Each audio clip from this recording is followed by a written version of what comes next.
Is everything working?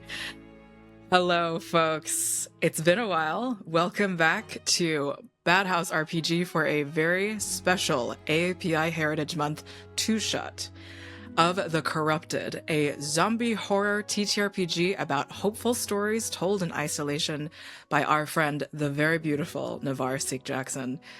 This is a continued effort throughout this year to help secure Fabian housing this year, as well as push some projects before they reach their launch days.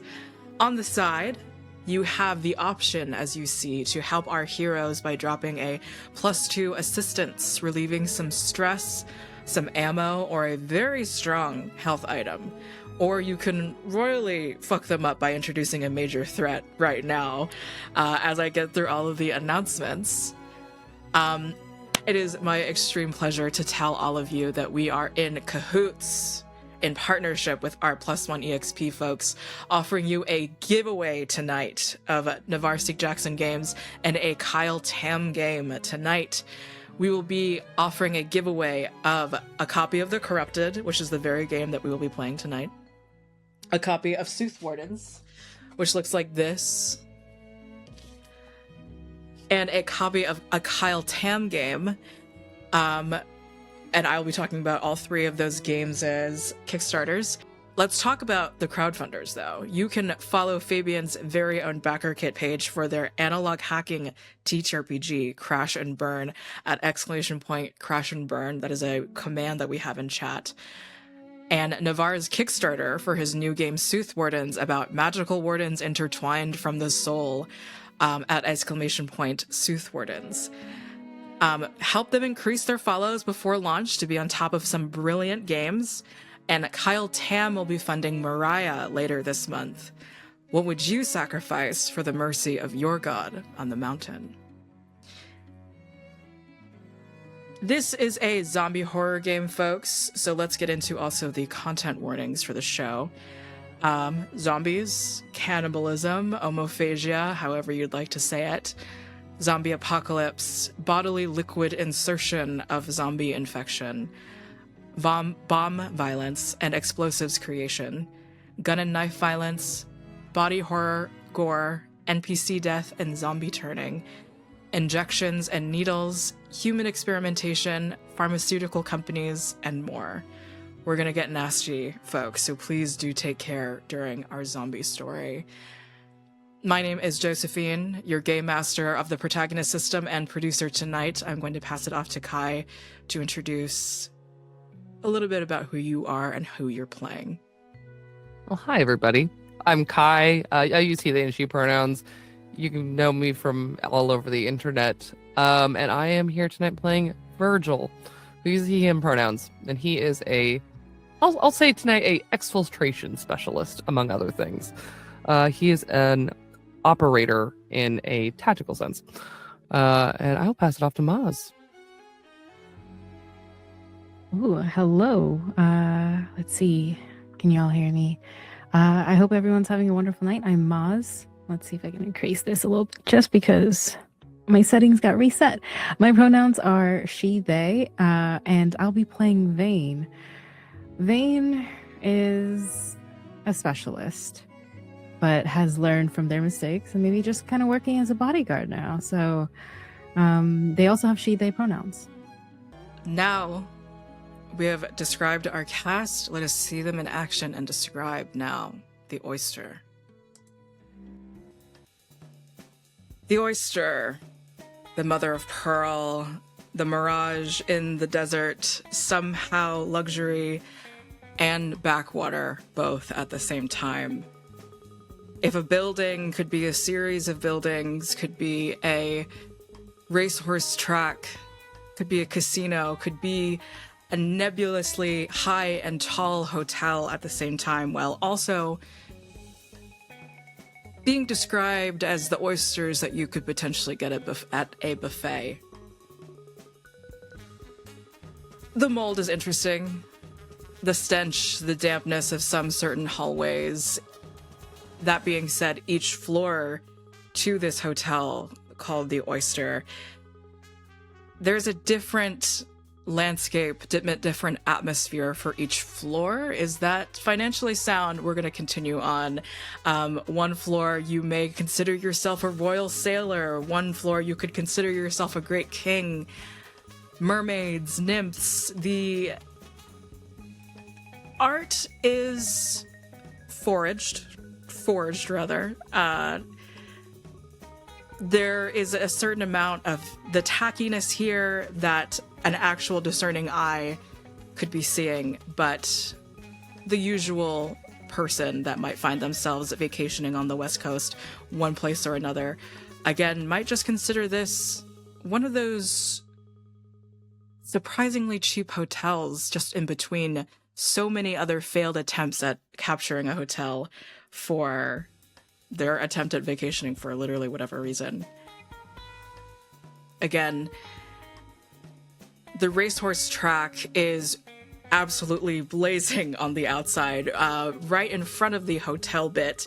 And then for some reason, the casino is on this bit. The amount of walking in and out of outside that you must possibly do is staggering. It is somehow as cheap as sometimes the rooms can be, as strange as everything smells, a surprising sweet amount of decay.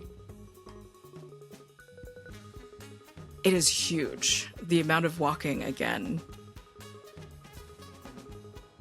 We follow sort of in between the multiple aisles now at the casino, the roulette tables, the slots, the overwhelming noises, the sheer lack of space, the claustrophobic bodies, bumping, passing drinks towards each other, the smiling, the laughing, the families, the coworkers, the people who are complete strangers.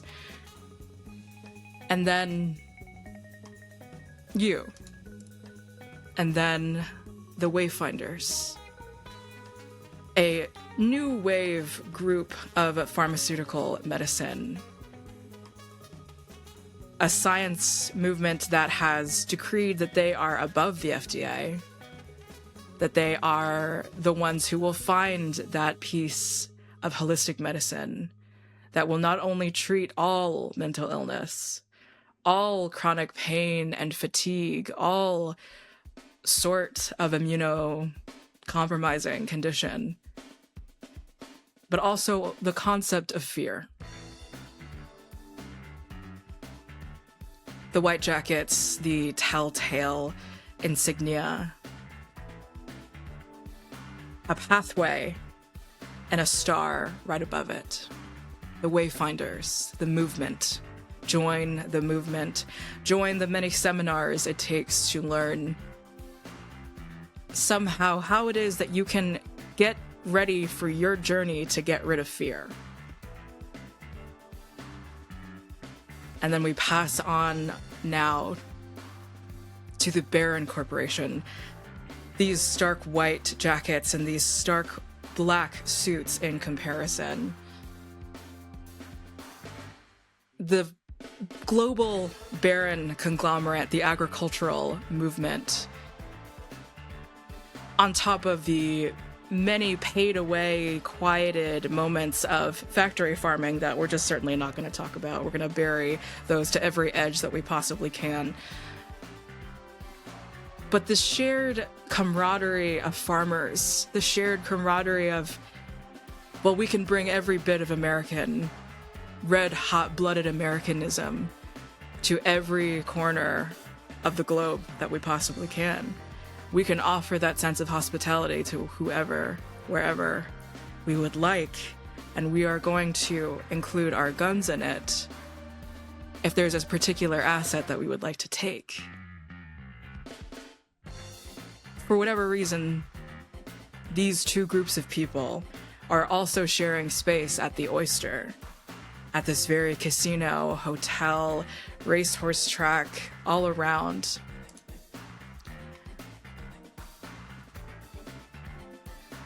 We'll follow in now on the invisible faces, the people standing behind the important people, the people who are armed, can do whatever it takes to follow the example begrudgingly, wholeheartedly, who knows exactly. No one is really paying them much mind.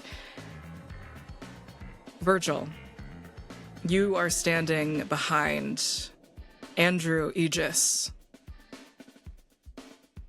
a head honcho, someone with a big enough name that he's been able to take your company specifically. You, who is a primary principal recovery specialist, what do you look like here?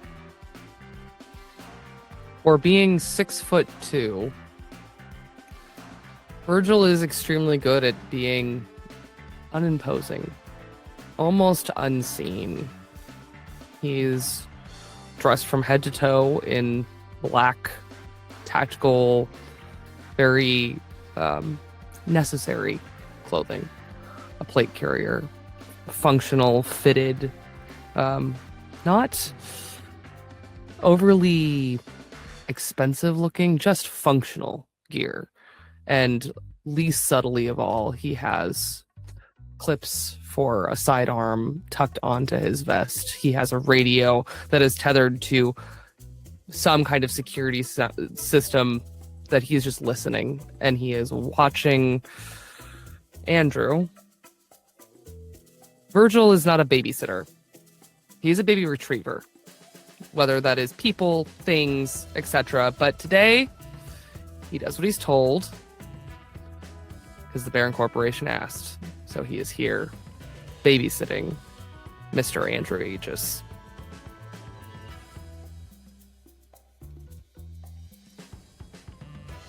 On another side of this casino area, going back to those stark white suits, stark white jackets,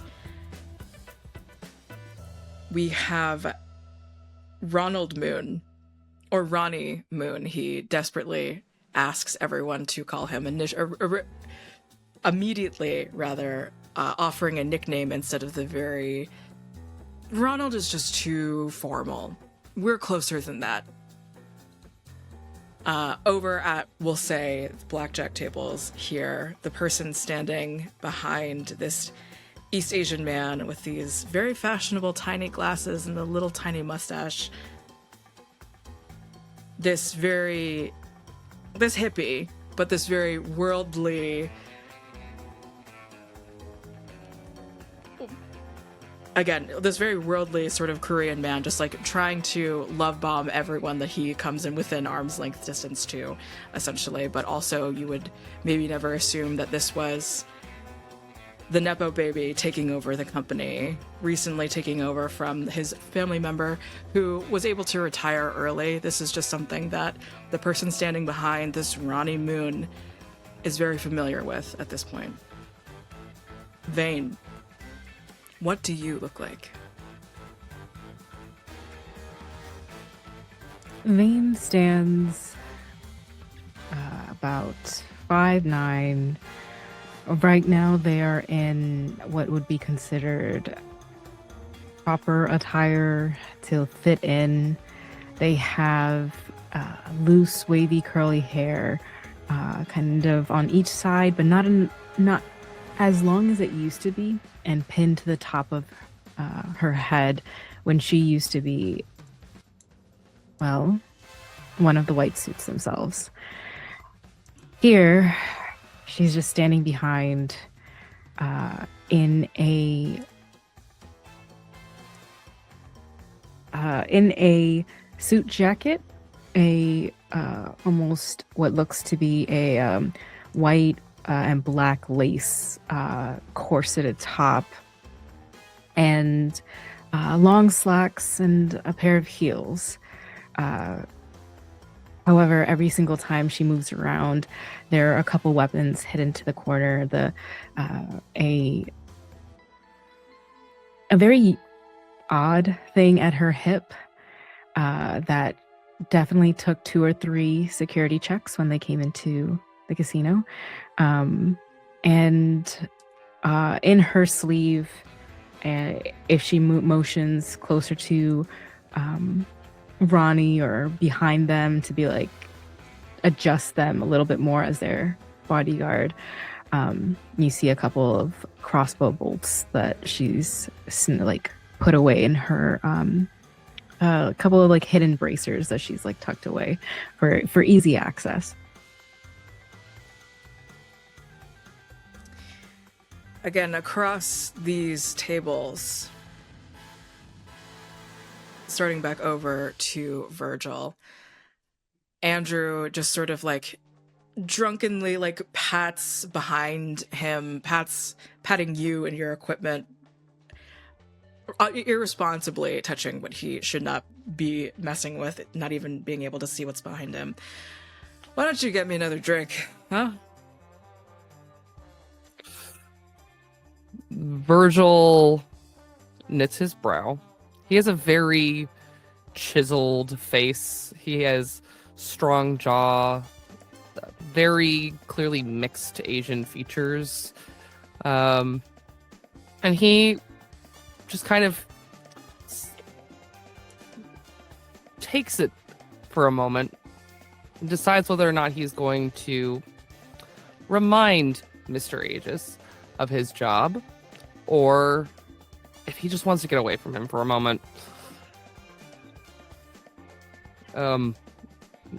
Mr. Aegis, I'm not supposed to leave your side.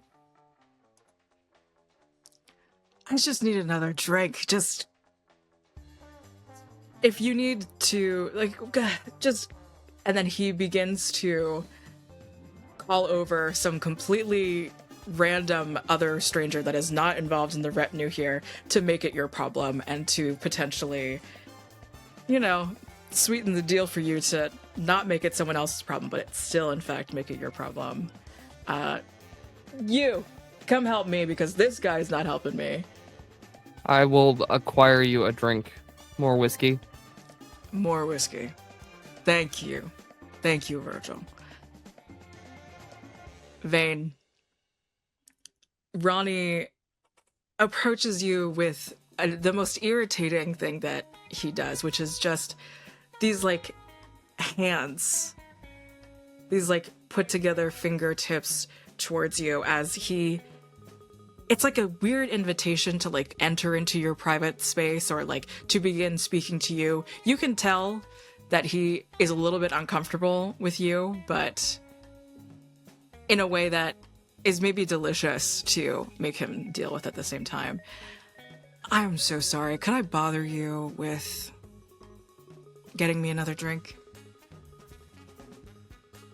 The closer they come in, there's a finger that goes up. Remember to keep that distance. And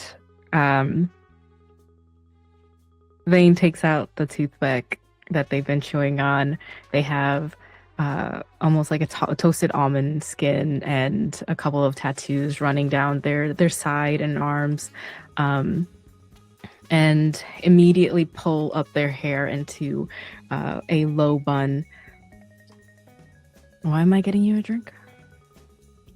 Just because me and my friends, people that Ronnie has completely only met tonight, we're just having such a fantastic conversation, and I just would hate to lose my train of thought. You realize that's not what I'm... I don't really honestly understand what I need a bodyguard for. I think we're all just living and breathing together all at once in the thrum of life. And you want another drink on top of that?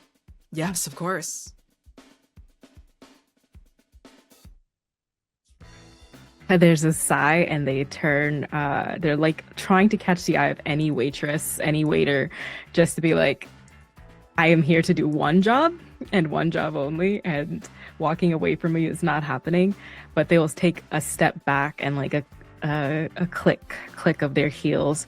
How far is the nearest bar, or I guess place to order a drink without losing sight of them?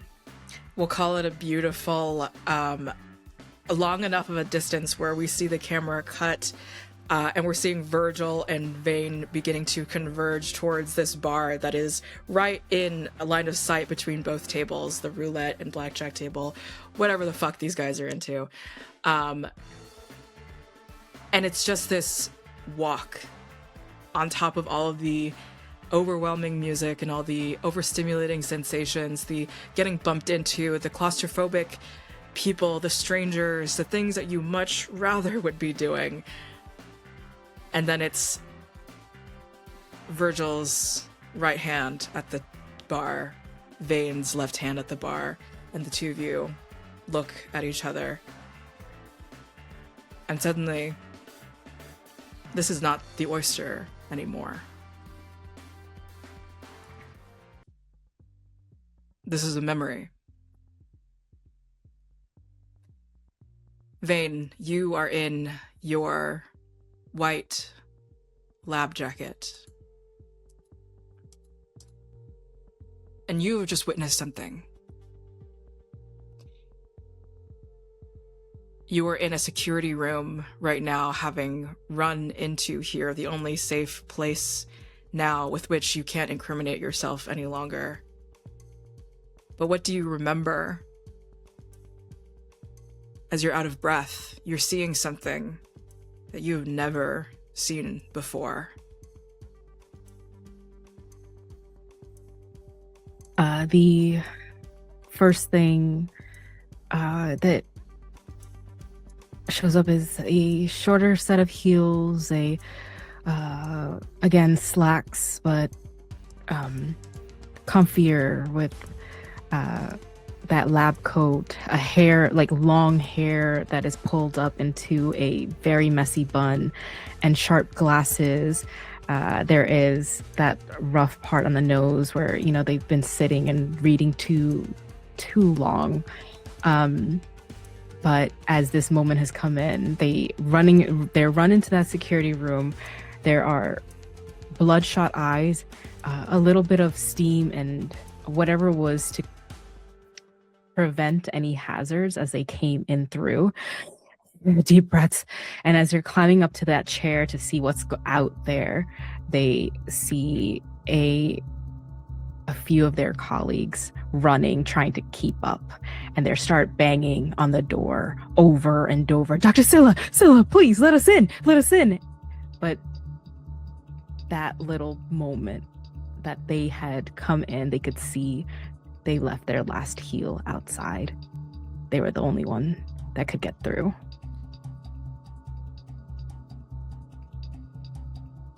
Did you ever let them in? Or did you just watch?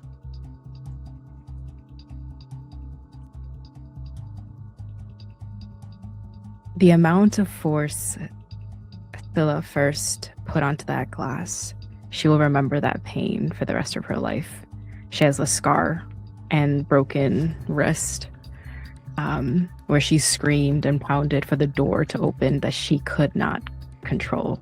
Because once that security was breached, it was everyone to rush to that door. She tried really hard. She tried to pry it open, throw the chairs from the room to break it open. She didn't care. She wanted to pull at least one of them in with her.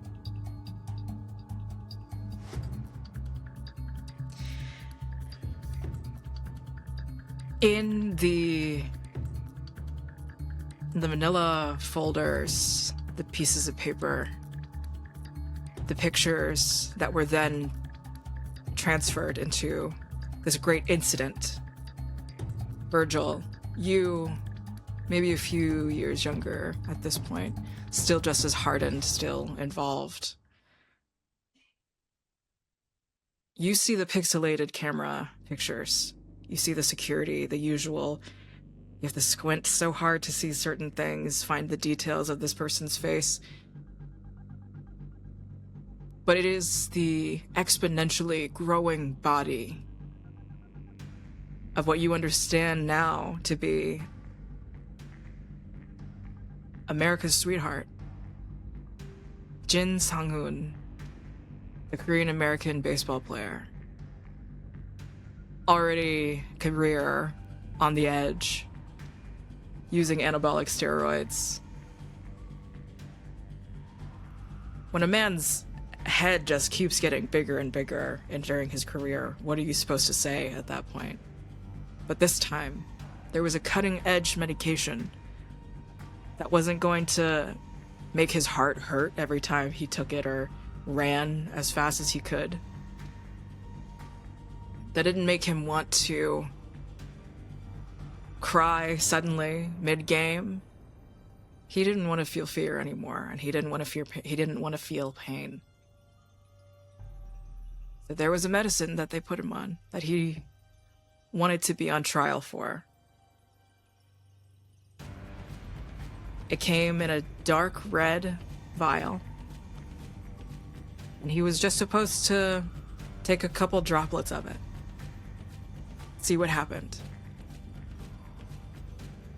And sometimes people in medicine and their own genetics and their own temperament, these things just don't mix. And you look at the page from the security room that you're stealing this information from anyway. Black blobs of liquid coming out of every orifice of this person's face. The American sweetheart's face. From 5'10" to 7 feet tall, 7'5" next. Thick veins. Bigger head, bigger body. And the wake of blood that he left was undeniable. But you just sort of stack the papers gently before the door opens behind you and a doctor is behind you. The two of you look at each other's faces so clearly. It is Vane. Although you do not know or see Vane necessarily, you see a problem in the making. We'll live in this scene right now, in this flashback. Vane, Virgil, what is it that you both say to each other? How you react to each other? As Vane, you know what's in this person's hands. There's that quick dash of eyes from fear to immediate anger of, give me that. Don't do anything stupid. It's already been a bad night. You don't know what you're messing with. And Virgil keeps a very stoic face. There's chaos everywhere. But the only way to get through seeing all of this, seeing a man that he had bet money on, like a month ago, 2 months ago, transformed.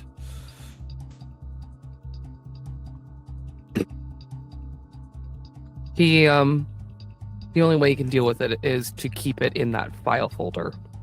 Just like how Vane isn't a person. They are a problem. A neat folder. And he just keeps a steely face. One of someone who isn't here for the connection, the ask. Just facts.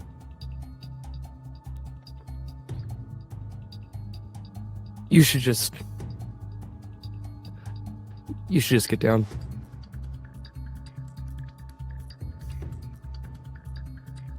You're looking side to side, wondering what exactly they know and how much of it. It's that scan of the room of, are we compromised? I can't let this go. And they're going to get up and just, I'm not staying down.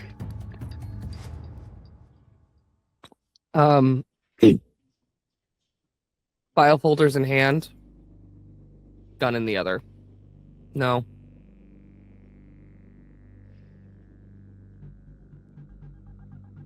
Just immediate no. They scramble back to like where they are in that room. There are if there are any kind of indicators of this baseball player's like condition moving on to other subjects, or any kind of pings that are coming up that maybe they would know in this area as a scientist, they're just going 1, 2, 3, 4. You're next. Do you understand that?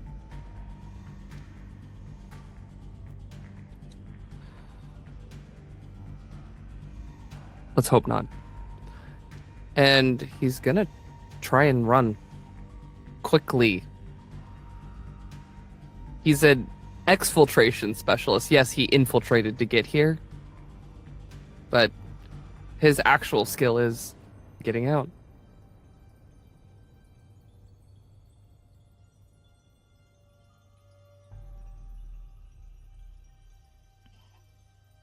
If I could. Yes. They will start looking to the panels to start closing out exit ways. And as soon as they can, they'll release the other heel. They're going to take off the white lab coat, pretty much as if saying, this is like the last of it that I will ever wear, and kind of throw it away, and go for their... Well, at this time, Vane isn't the same person that was in the future. They realize the cost of what needs to happen, so they're going to go through any of the security offices, like armory, anything, saying, pretty much looking to themselves. Anytime they get a reflection, oh, I will stop you. And Virgil, you run. And Vane, you Virgil's a watch. ghost.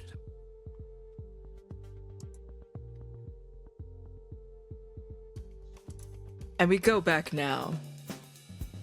The two of you and your fingers had just touched. And you both see each other's faces so clearly. Much more hardened, rugged. Both of you wearing similar clothing at this point. You're at the bar. What do you do? As soon as their fingers touch, as soon as their eyes meet,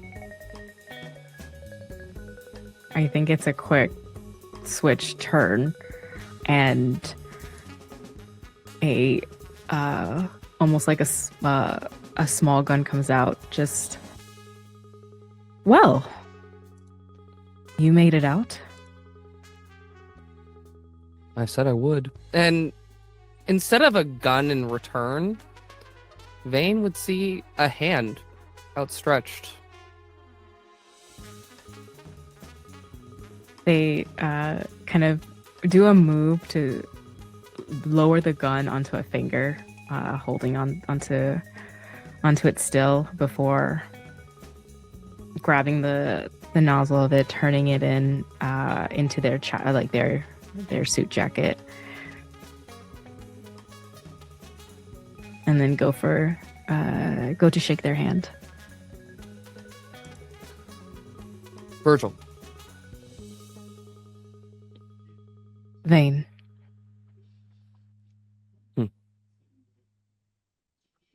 Could the both of you, before we continue, please roll a d6 for me? This is going to be our first instance of stress, as the both of you have just recalled the most terrible thing that you have experienced the past 5 or so years. I love rolling well when it's bad for me. That's 5. I have a 3. Please mark on your stress tracker 5 ticks of stress for Virgil and 3 ticks of stress for Vane. Virgil, you are at conflict level 1. In a narrative setting, conflict level 1, first of all, how do your current stressors reflect or remind you of your conflict? What is your conflict point here, Virgil? Virgil took this job because it was safe. Being recognized is kind of the opposite of safe for him. It's very jarring, and he's trying to be professional giving Vane the respect of being another operative. But everything about seeing them again, she's reminding him of that horrible moment of something that he still hasn't really opened that folder in his mind ever again. And so it is a cataclysmic vision of a man growing bigger and liquid oozing out of him and things he doesn't really understand. And I think in a flash, his hand gets a little clammy because it's a fear reaction. Someone who loves being put together, who took this job with Baron because it was safe, because it was, secure. He wasn't jumping into firefights with no guarantees behind him, and here and now it feels like he's in the middle of a firefight and he's in the middle of a casino babysitting this guy. And his hands are clammy. You are under the falter condition. You falter or hesitate, causing you to waste precious time. In a narrative situation, you hesitate during your response, and certainly, I think, Vane, you get a handful of what is supposed to be this masculine, this person who has haunted your dreams and nightmares at this point. Just gives you the clammiest handshake you've ever had professionally.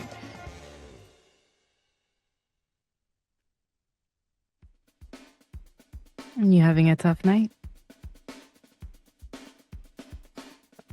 No, but and he kind of realizes that his hand is kind of clammy after a overly long moment. Just didn't expect to see you here. What are you doing here? They will look to the bar to just catch the eye of the bartender, point like right at a bottle and just motion, yeah, the entire thing and not just a drink, and turn back to Virgil. Babysitting. You too, huh? No more lab coat? No more lab coat.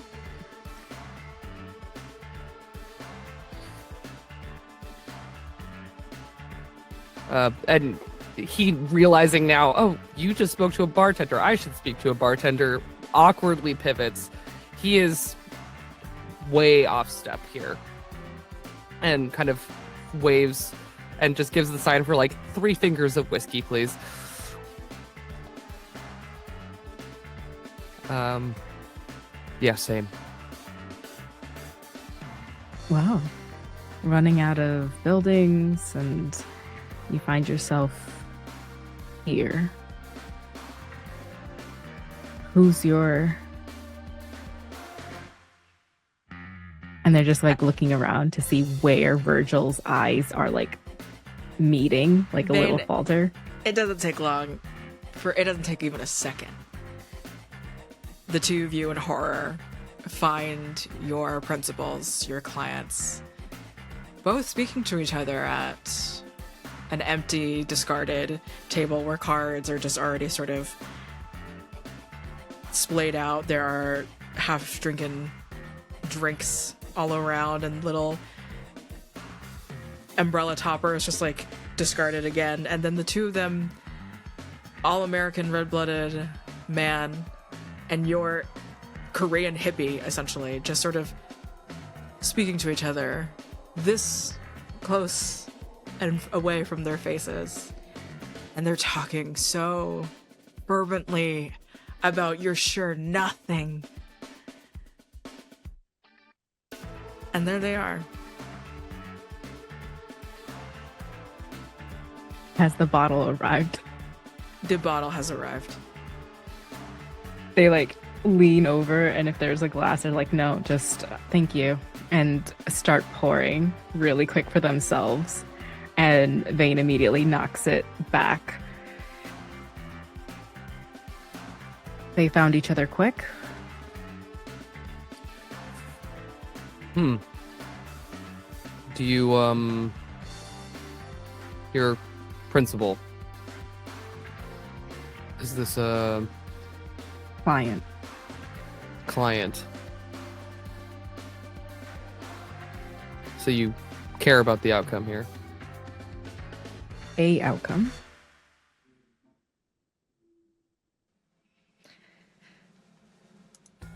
Your Okay. principal over there getting cozy. Is that the Mhm. outcome you're looking for? I am here to make sure that he goes where he's supposed to.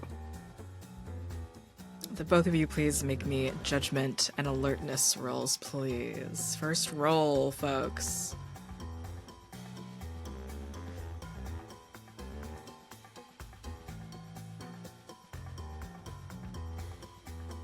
I guess that's a 12. It's a 12. Okay, okay.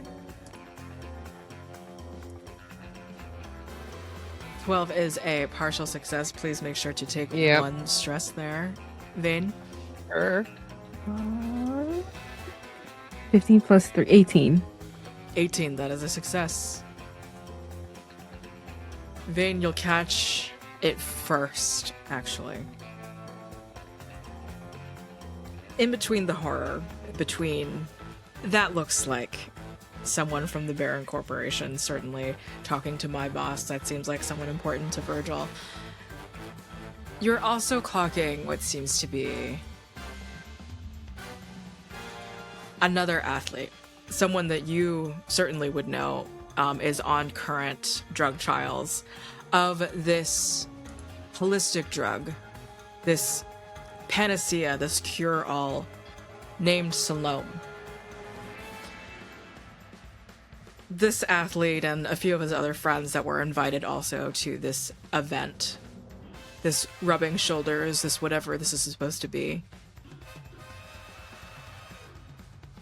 they are not just at the point of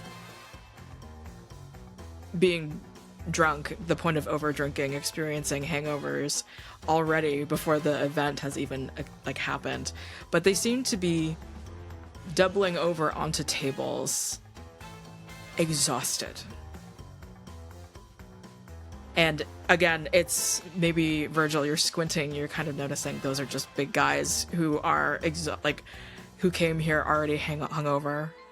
Something not the oysters at the buffet, very literally not settling in their stomach, something along those lines. But I think there's something in that stature, in that corner of your eye, that conflict point there, that falter you experience that just makes you wonder, and then makes it confirm that is a baseball player. Yeah. That is a group. That is a team.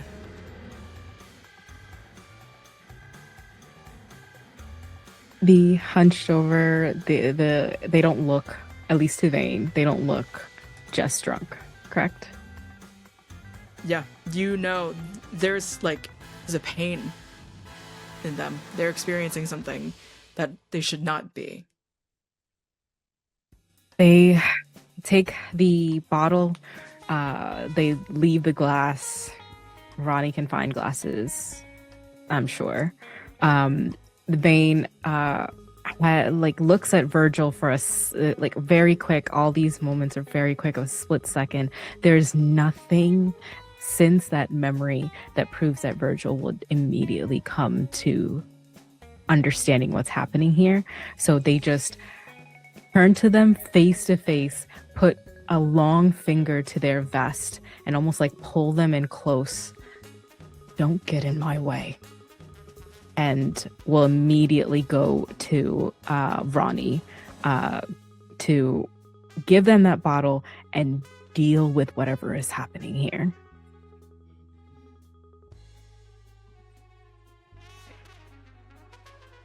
You go over to Ronnie. You are, sort of seeing them basically about to kiss this, again, complete stranger. And how do you approach his person? Do you grab onto him, or just sort of your presence alone is sort of what does the deal? I think the presence alone at this moment, and though they're standing pretty tall with their heels and a drink that they set right in between them to give distance. Sir, your drink. Oh, yes. Vane, this is, well, Andy. And sorry, I have to laugh at myself. Andrew just already sort of, you can see Ronnie had like dipped a thumb into one of his buttons to like open it to expose more of this horrible neck. Just sunburnt, all of the things you don't want to see on a person.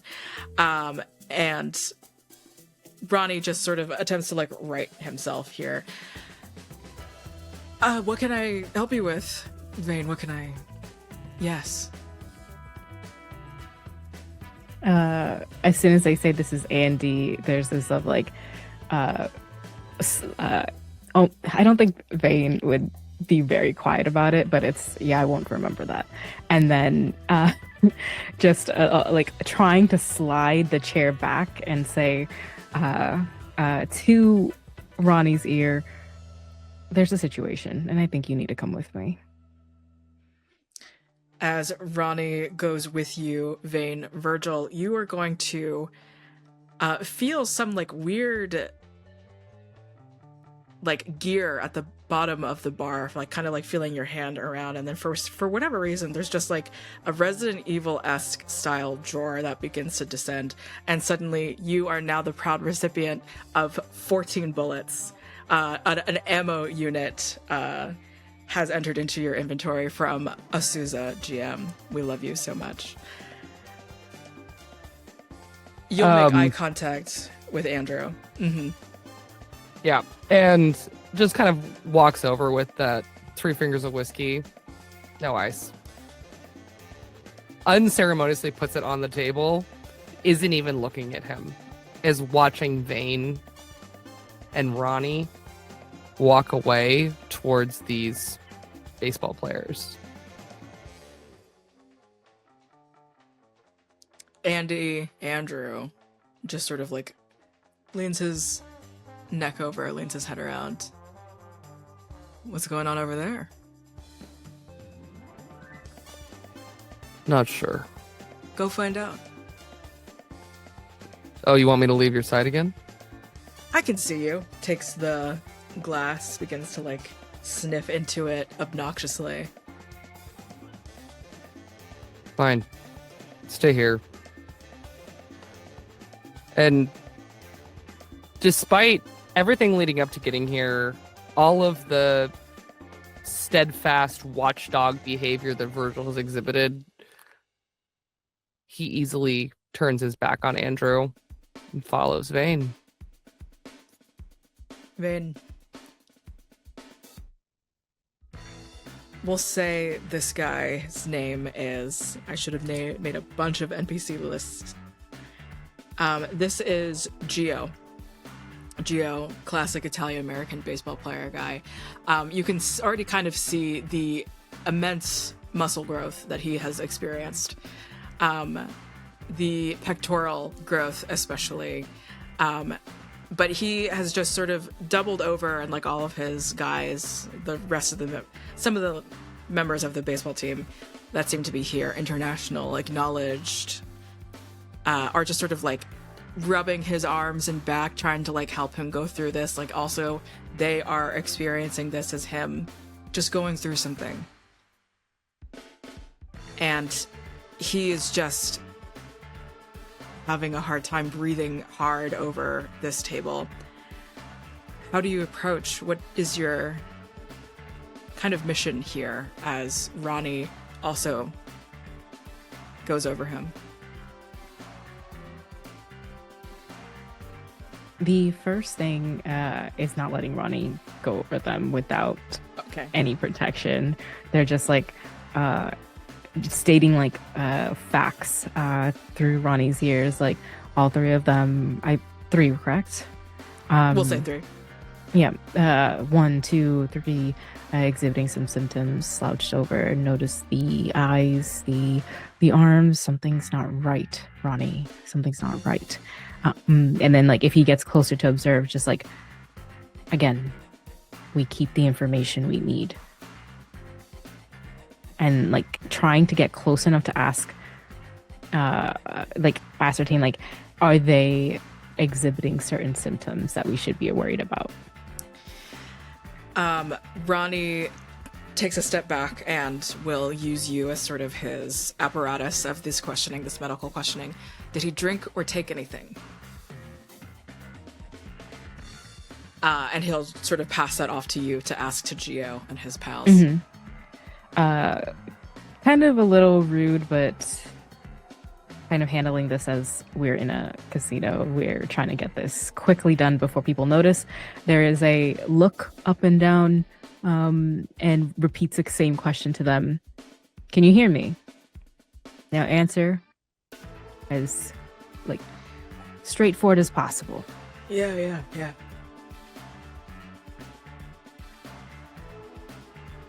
What did you take tonight? I've been drinking all morning. Just Coke, meth, cigarettes. I've been eating just eating everything. And things that you already sort of understand. His genetic, the heart failure in his family that made him not the most shining light person in this trial. The amount of blood transfusions that go with this line of trial, we'll say again. Gio is exacerbating it for some reason.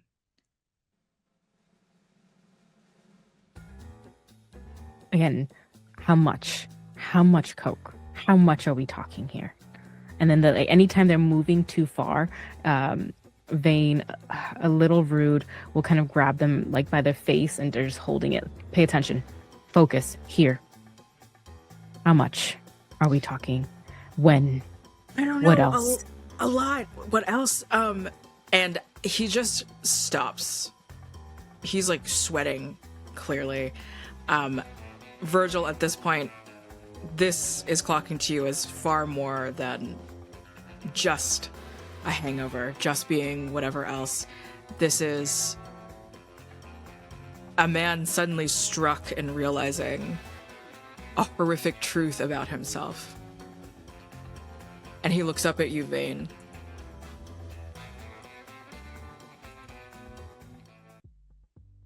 I ate a controller. It was my PS5 controller. I had a beer and I finished, and it was the whole can, and I just looked at the can and I was just ripping pieces and parts of it off and I was eating it, and I realized I could just kind of take off a piece of a car on the side of the street, and I was just taking it off and it wasn't any issue at all. I was just taking parts off and I was eating it. And I didn't know. I don't know how to feel. I don't know how to feel about that. I didn't know how to feel about that. So I just kept going. And I kept doing stuff. And I just want ice. All the time. The things that he is describing,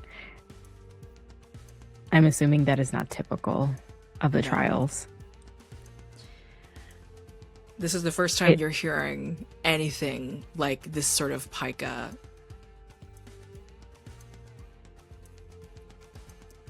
Just the mm-hmm.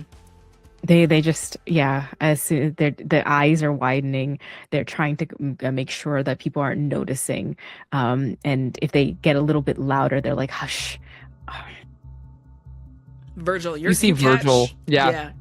Virgil is standing not far away, and I think on a glance you would see that his hand is hovering over a sidearm, but he very quickly changes tack the more this conversation between you and Gio continues, and he walks closer. Hey buddy, why don't we get you some fresh air, some water? Yeah. No. Yeah. I'm just really hungry. And Virgil's gonna keep walking closer. Again, that finger comes back and just swivels back straight to Virgil's jacket. You do not need to be part of this. He just needs to get outside. He's not getting outside. So you're gonna do this here? He can get to a bathroom. We can find a suite. There's probably 1,000 rooms he could do, but he is not taking this outside. Not exactly subtle. Not exactly safe.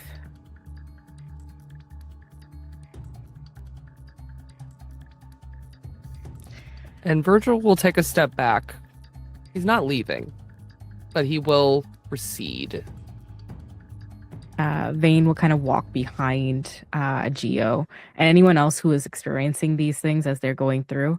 They're looking through like these. It's like a sneer at Virgil, expecting this to blow up and get louder with more attention. If Virgil kind of like is still standing there, there's just this eye roll of, "You're going to make this a little worse, aren't you?" Yeah, you gather from the look in his eyes, you're not gonna get away from him in this moment. Vane, as you attempt to lead Geo to somewhere, let's call that a roll of some kind. We'll go with your direction about like how exactly you're going about this. Are you using your force of just like holding onto his arm and making sure he's steered a certain way? Are you kind of trying to persuade him, intimidate him, any kind of particular direction? I think it is a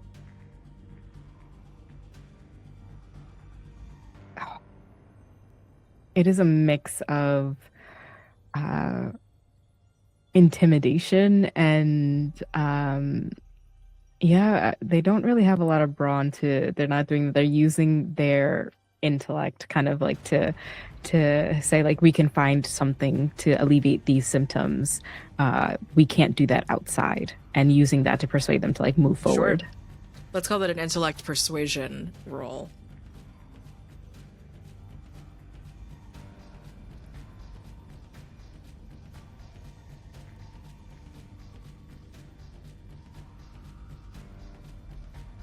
$18. 18. That is a success. No stress taken, no stress gained. That means the same thing.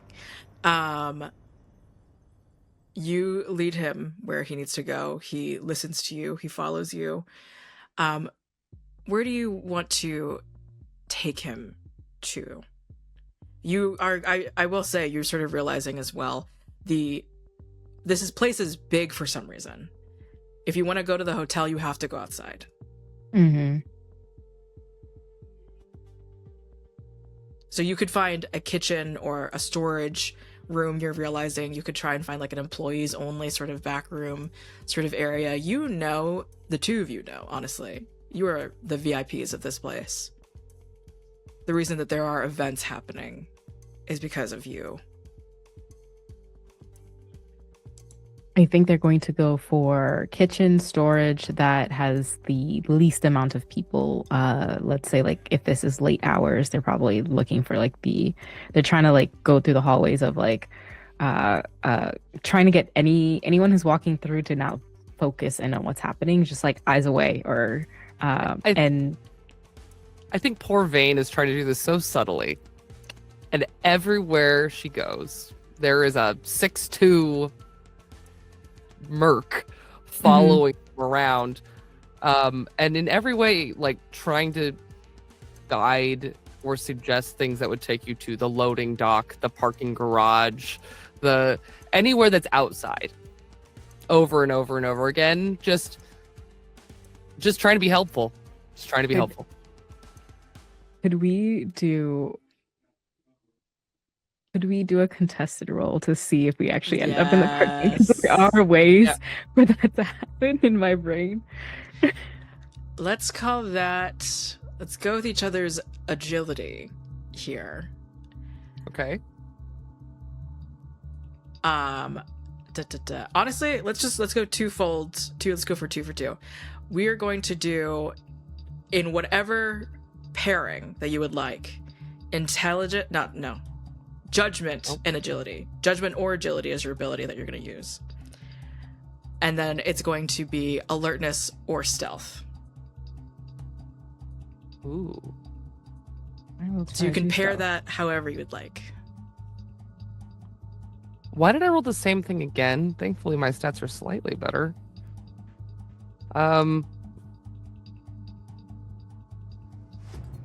It's a 13.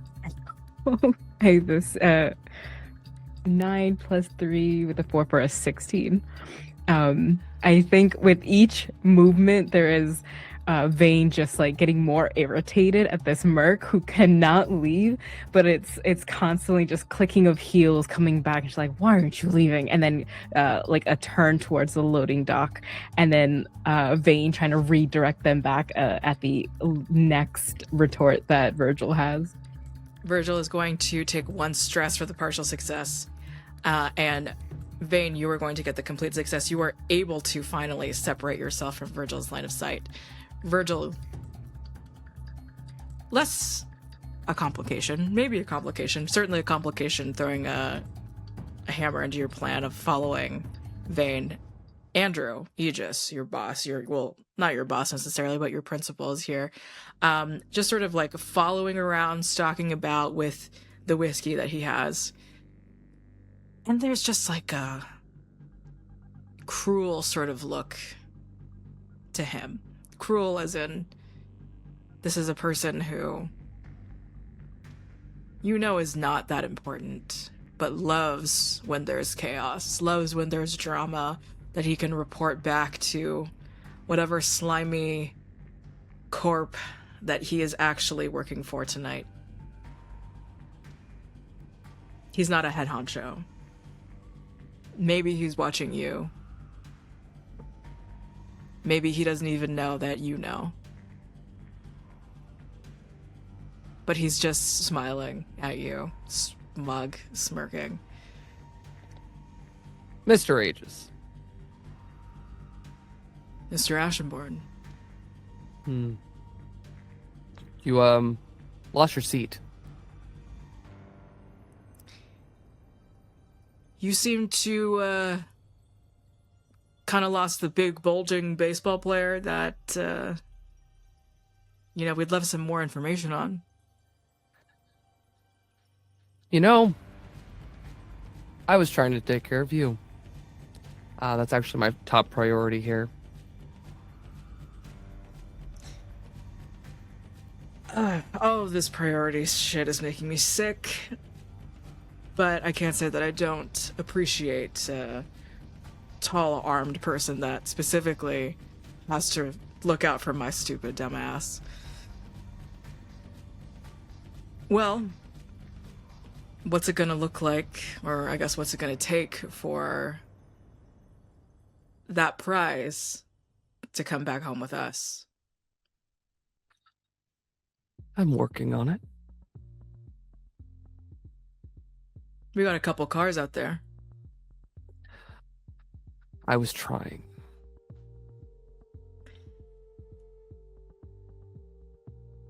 Why don't I come with you? Maybe me and my new sweetheart, I can be a little convincing. You look more like cannon fodder, sir. It's very sweet, but I think I'm gonna come with you. Suit yourself. Vane, where have you taken Geo? I don't think it's that far. It's the line of sight was obstructed by a door or something heavy. Mm-hmm. So as if there was like a little pane or window, I would love the last image of just like Vane looking at Virgil and like not catching that Vane just flips them off. Yes, excellent. So probably like a storage room or like what leads to a loading dock. Something kind of intermediary that has like a bit of space. We'll say Maybe sort where of like like food comes in. Exactly what I was gonna. There are still people sort of like ambiently working here, like maybe some people left over in the kitchen who are just kind of like, you can't be here. And then Ronnie is just sort of like very apologetically like, you're gonna have to like just fuck off, sorry, like just leave. We have stuff that we're doing. Like, you're here because we're here. That bit of cruelty on Ronnie's side also coming out here of just, you're working class. I don't know if your insurance can afford our medicine. They awkwardly trail out, just leaving you, Ronnie, Gio, his two other pals. Gio is looking worse. And he is sort of just looking around at... we'll say that there is a closed garage, but there is like open space between this like kitchen storage and like this like garage sort of area. And there's metal everywhere. There's iron counters, there's knives all around. And there's certainly the delicious smelling food from what is supposed to be the buffet food. The huge seafood refrigerator as well. And we'll say that there's even like just the swimming, watching eye of a couple fish, catfish, in a tank. And Gio's just like looking around at everything, sweating, eyes bulging. Sort of looks up at you.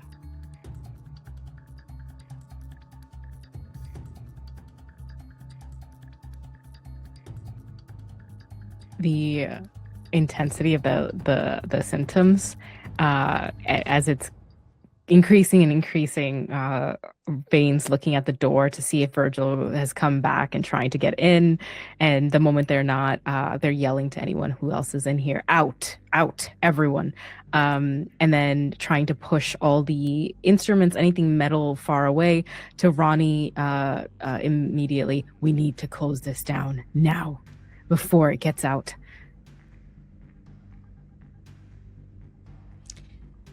The help that you get, we'll say, is from the other baseball players who are like, big and intimidating enough and drunk enough to shut down this like little area. No late time buffet for anyone at this point. And Ronnie is just sort of attempting to mitigate nothing, honestly. Has no medical supplies on them, has no particular things that they could be doing, but Vane, you do know and see this sort of like almost pencil case like divot in his pant leg that holds an injection that he is not opening, that he is not using, but he is just sort of getting that ice for Gio, like you said, and he is getting closer and closer to Gio. Just sort of like feeling temperature, getting approximate gauges on many things, and you can see as soon as Gio gets the ice, he's just chomping down on it like a horse.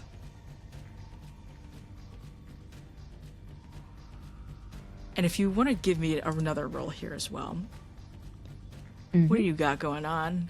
Give me intellect and medicine, please. Oh my goodness, that's 18 plus 3 plus 4. I'll have those rolls, please. Yeah, so a crit success. Let's reduce your stress by 1.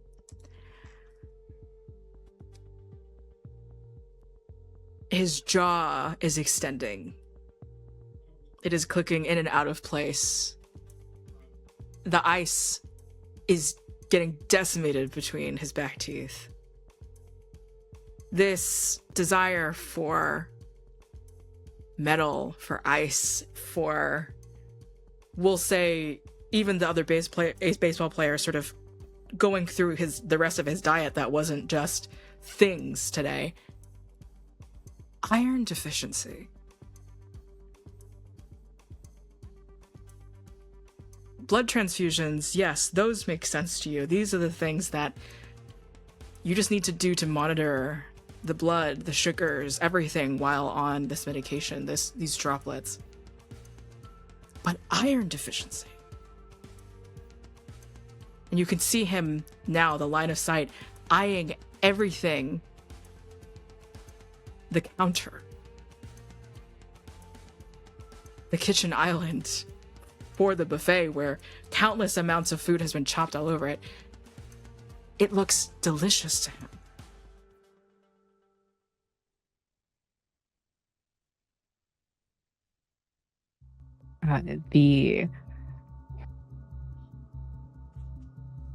There's a spectrum of too late. That's like running. Like, where are we in Vane's brain? How close is that? Where we are right now with Geo? The spectrum of too late. It's interesting because he's not oozing. Mm-hmm. He's not blind. But I think this is just a very good note for the both of you, especially with your run-ins with these secret trials, this experimentation. Vane, you know that another symptom of this strange reaction to the body, although you've never again seen this type of pica-related symptom before, a fear of fire. If you flick a lighter in front of his face, you would know. And then you would know it would not take that much sooner for the full rollout. This is a kitchen. They're heading straight to the burners.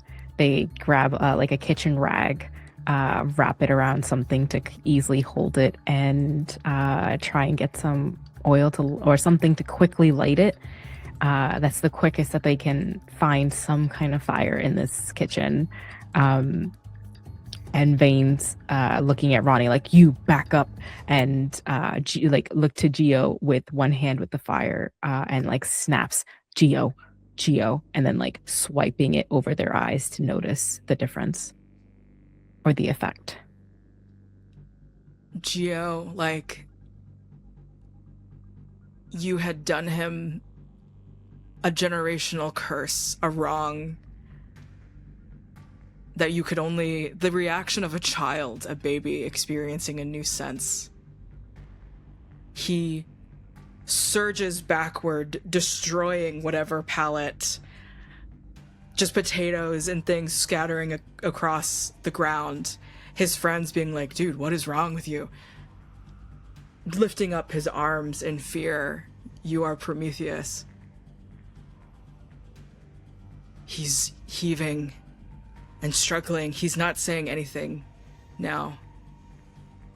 It's too late. The people in this room, it's too late.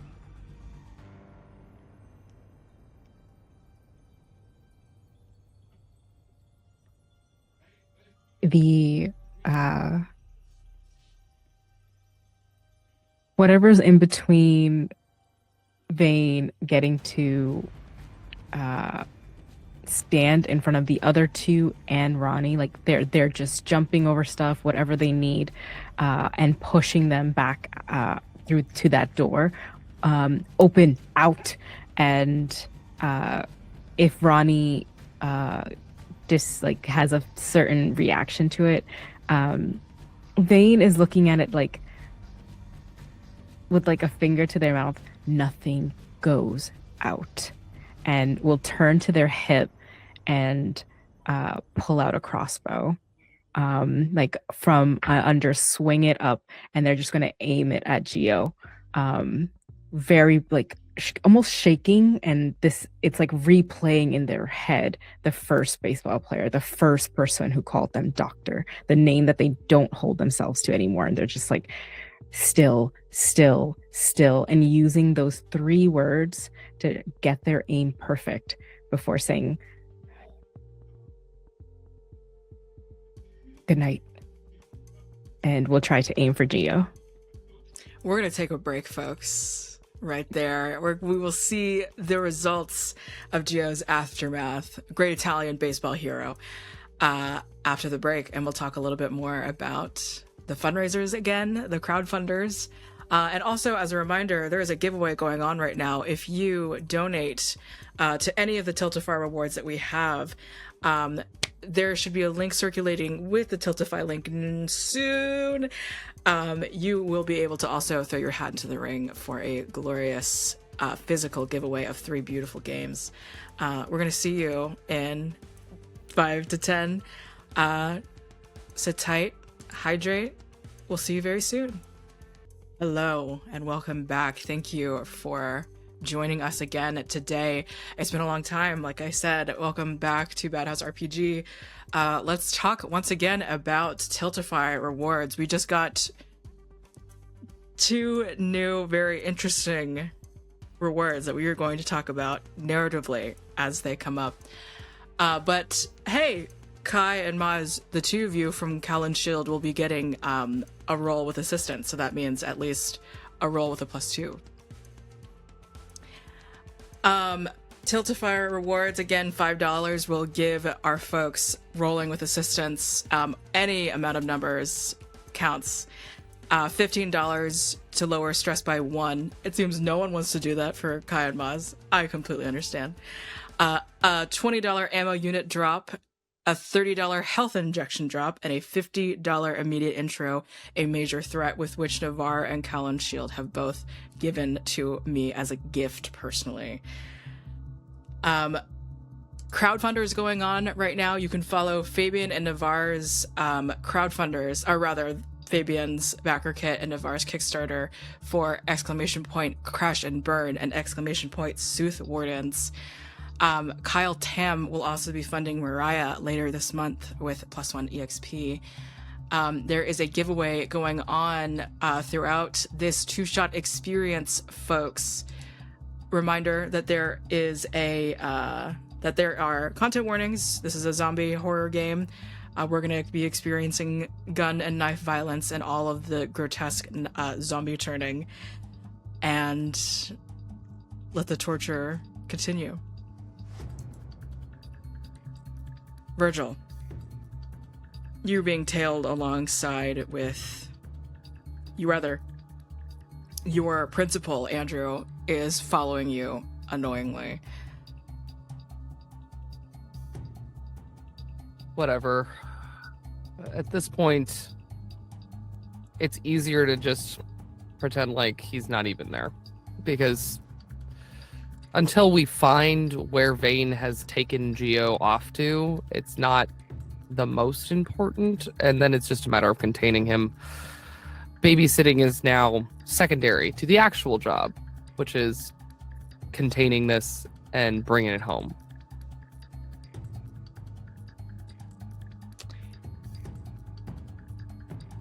Immediately, please give me a judgment and alertness roll, Virgil. Okay.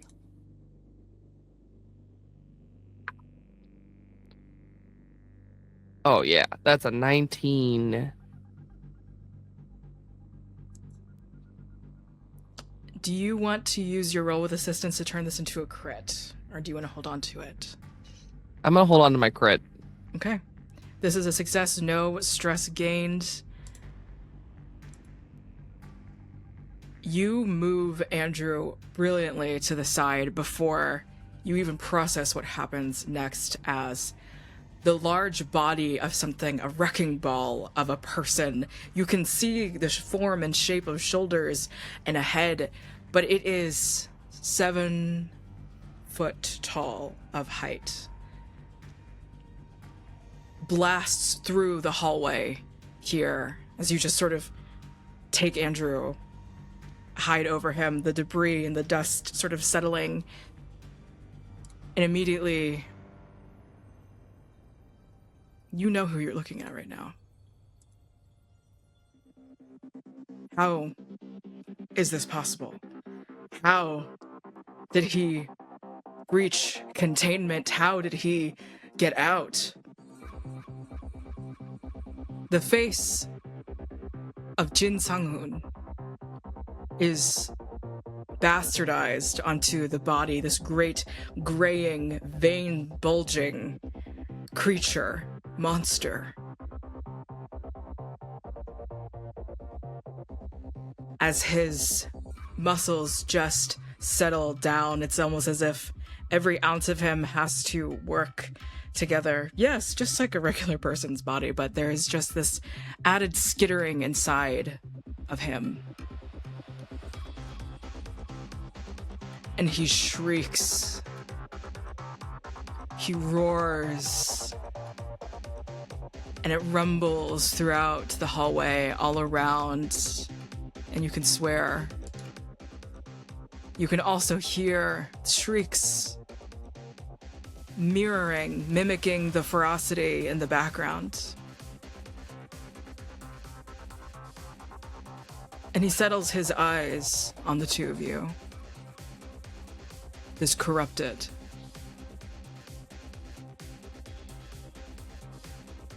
In a world that Virgil cannot see, there is a nameplate for this creature. And it is World Eater. And it charges after you.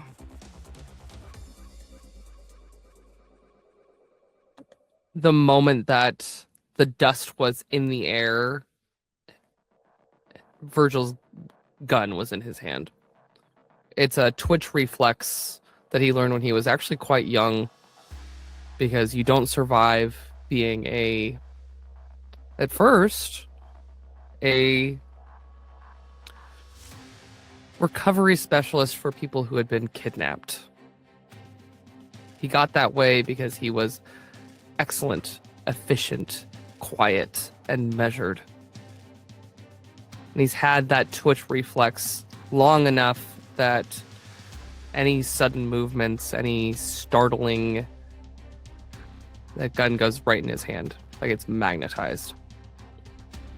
And so, before he even moves the weight of his body off of Andrew, Mr. Aegis, you can feel the wet of whiskey on his elbow. Gun is out and he is firing, because that folder he closed because thinking too hard about this. He's seen a lot of stuff. This might actually make it hard to sleep at night.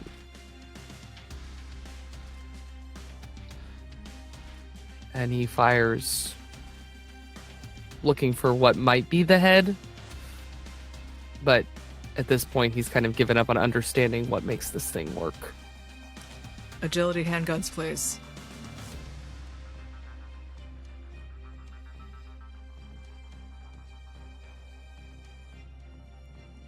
That's a natural 20. Okay. Please reduce your stress by 1. You're going to double the total damage of this attack, because your handguns is a +3. That means you will roll a... let me just double check this really quick. You'll roll a D8 for damage.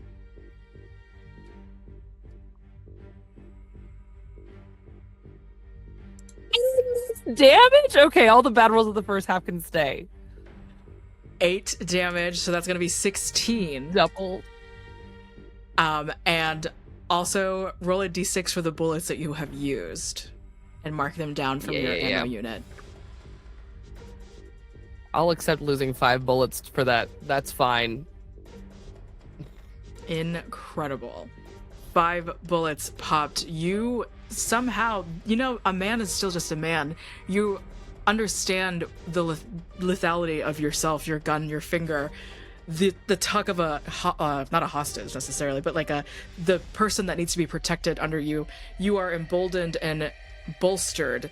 The clarity of your own expertise is a thing that will maybe help you forget the things that you need to forget to sleep tonight, eventually, at some point. And World Eater Jin Sang-hoon, the body of him anyway, just roars as he doubles over, and you have a moment in your glory to escape, to continue. But he is still moaning, groaning. The ability to get up is still there. Virgil grabs Andrew, doesn't care about how expensive that suit is, doesn't care there's broken glass probably in his fist at this point, but he grabs this sad, sorry man and just pushes him ahead of him as he runs down the hallway. Back to Vane. You say goodnight. Let's go ahead and give us that agility and archery roll.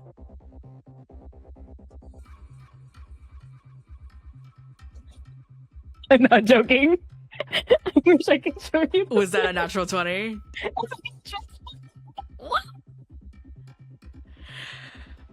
So you are also going to double your damage here. Reduce 1 stress. Vane. You can't even say that you've experienced this life before. You really just came into this life. But the way that you took on to archery, the way you took on to this information, you are not reaching a conflict point here, but what is your conflict? What steals your resolve? The last face that they saw, of course, the baseball player, someone who was famous, but around them, the nameless, the ones that Vane, Dr. Scylla wanted to first save before everything turned to the rich and famous. Also transforming and that effect. The conflict is, it will not happen again. Not to them.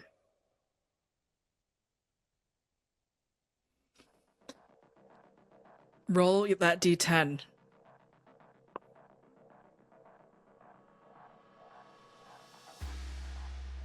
It's a 7. 7 doubled is a 14.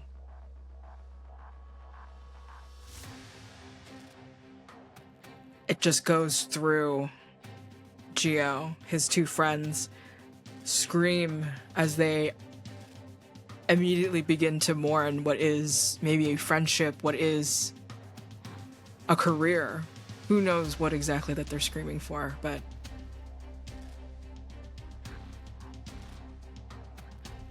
Geo goes slack.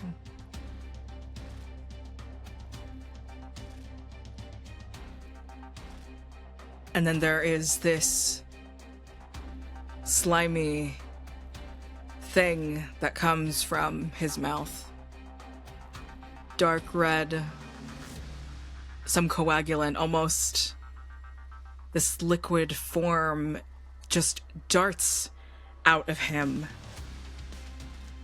And it's almost like this black worm just begins to trail out of something, and it immediately, before you can even blink, before you're seeing something, it's almost as if when a bug just lands on another thing, it's just innocuous, it's just a natural situation, but it just falls and enters into one of Geo's friends. And in seconds, before maybe you even try to rack another one of your bolts, there's a doubling over, and there is just like this bubbling that goes through. It's almost this man, this person turns into a thing, turns into black, bubbling skin. And the next thing you see when he turns to look at you, are those bulging eyes. And instead of going towards you, it looks at the first thing that it sees, and it's Gio's other friend. And this man goes over to him. What, dude, what's wrong?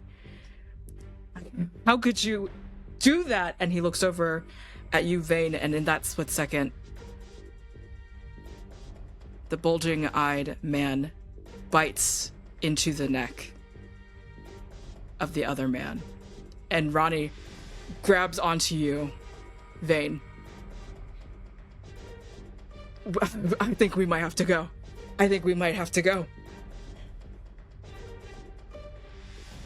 There's that step back and like stumble, trying to get that balance back onto the heel before. Agreed. And they're not trying to.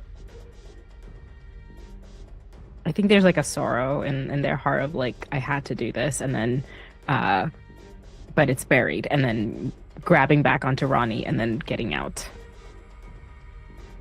You get out again, and it is this beautiful parallel of these conjoining hallways. Now, as the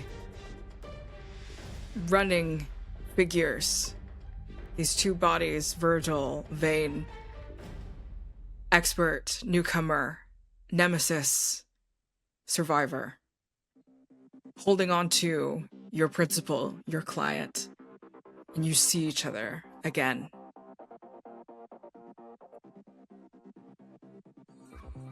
There is a roaring thing on Virgil's side of the hallway that you can't see quite yet, Vane. And Virgil, you are hearing the chittering of two voices, two animals, from where Vane just stepped out of. What the fuck did you do? As they're quickly coming out, and with Ronnie in front, they're pushing them forward. It's like, what I had to. As Andrew kind of stumbles forward in front, Virgil spins around. His eyes are locked behind him for this creature that is pursuing them. Well, this shouldn't be here, and he is moving backwards quickly and trying to mostly fend for himself, actually. You can see that he's not really watching where Andrew's going. He just kind of pushed him. Just get away from me as we get into like a bigger space.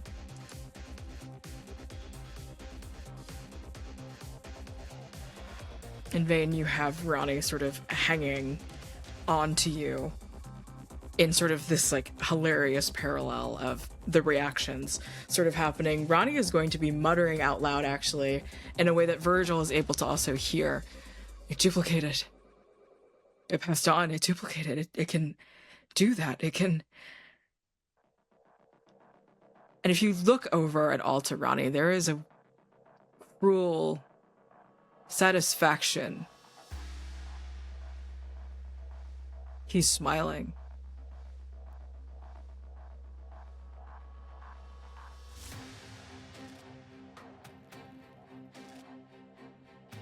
It's like a glitch, and Vane's just trying to pull them like further on, like keep moving faster and run faster.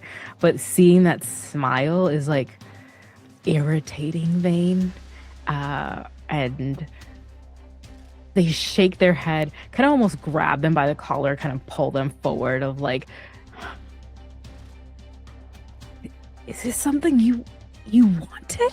And then like really quickly, like, where is it? Where do you have it on you? Looking for the antidote, like close by. The reversing agent is still in that pencil case shaped shape in his pant leg. It's on me. It's on me. I promise. But it's the only one that I brought.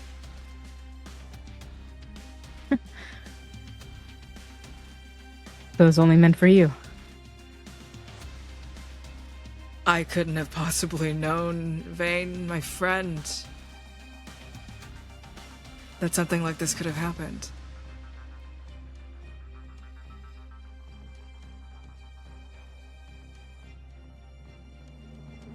same of push and movement. How close is Virgil? Virgil is, first of all, he's kind of moving as quickly as he can towards where there's more people, and before he even can see them, he starts to yell ahead, "Everyone get out!" Were they close enough to hear Ronnie? They were. And you can see that cold expression that you saw when we first met,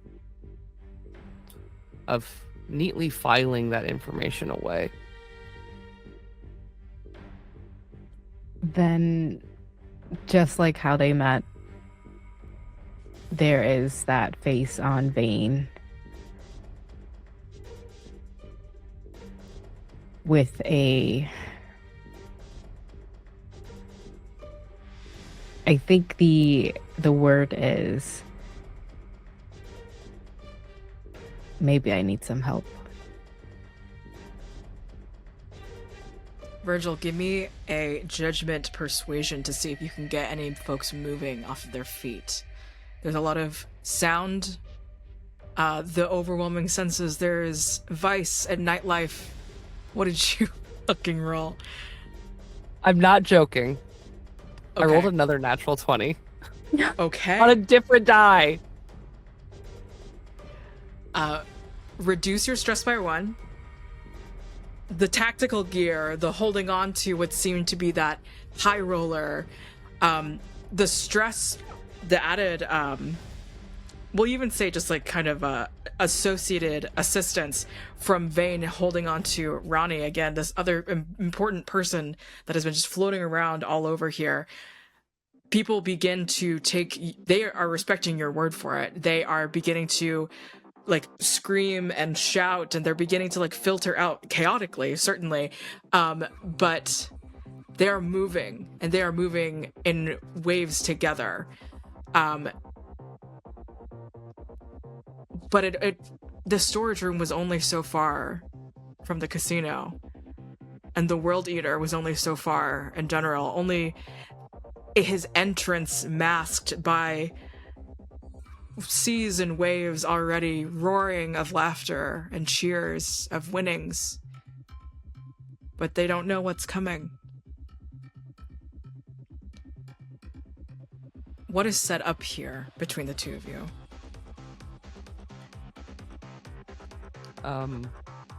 As the people start to run, Virgil just looks at Andrew. Get out of here. And looks to Vane, because his mission isn't where Andrew is going.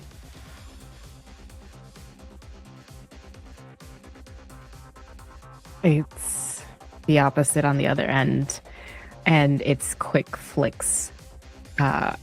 Not trying to let Virgil know, but it's, I think, in this stressful thing of where Vane's attention is, and it is to if Ronnie has subtly clutched at something on his person, Vane needs to be where Ronnie is. And Virgil goes to one of the roulette tables and is going to try and push it over and use it as a barricade. Very good. Let's call that a brawn roll, certainly. Let's call it brawn athletics.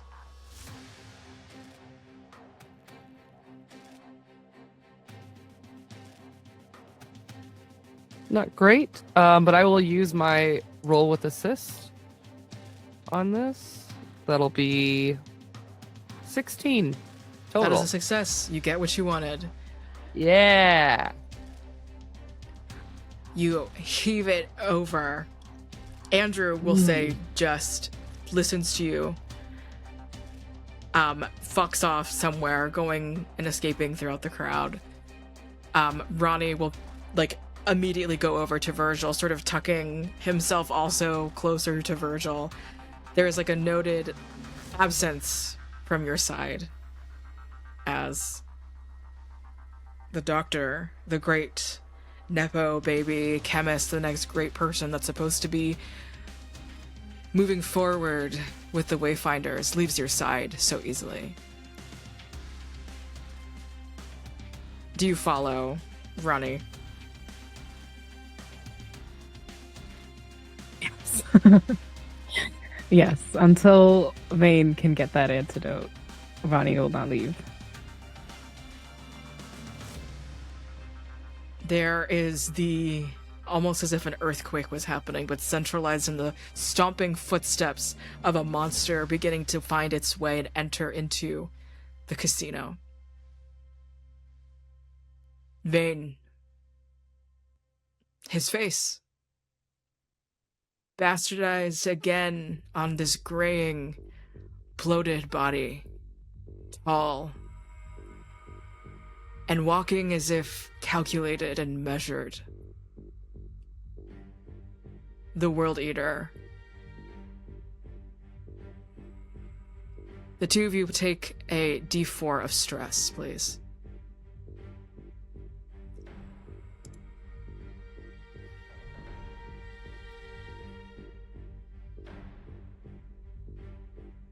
Oh, now it gets funny.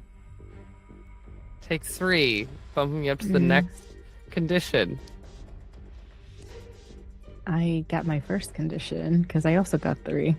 You are faltering. We'll go to Vane's condition first because we have not experienced this delicious stress and conflict. Vane, how do your current stressors reflect or remind you of your conflict? Specifically, that one must push the bounds and test the comfort zone for breakthroughs that can save the populace. Currently, the roulette table, the destruction, people running around, the last person that they want to protect is Ronnie. But what he is holding is important and vital and cannot leave. So it reminds Vane that when they first started out here, they wanted to test the bounds of immunotherapy and try and help people.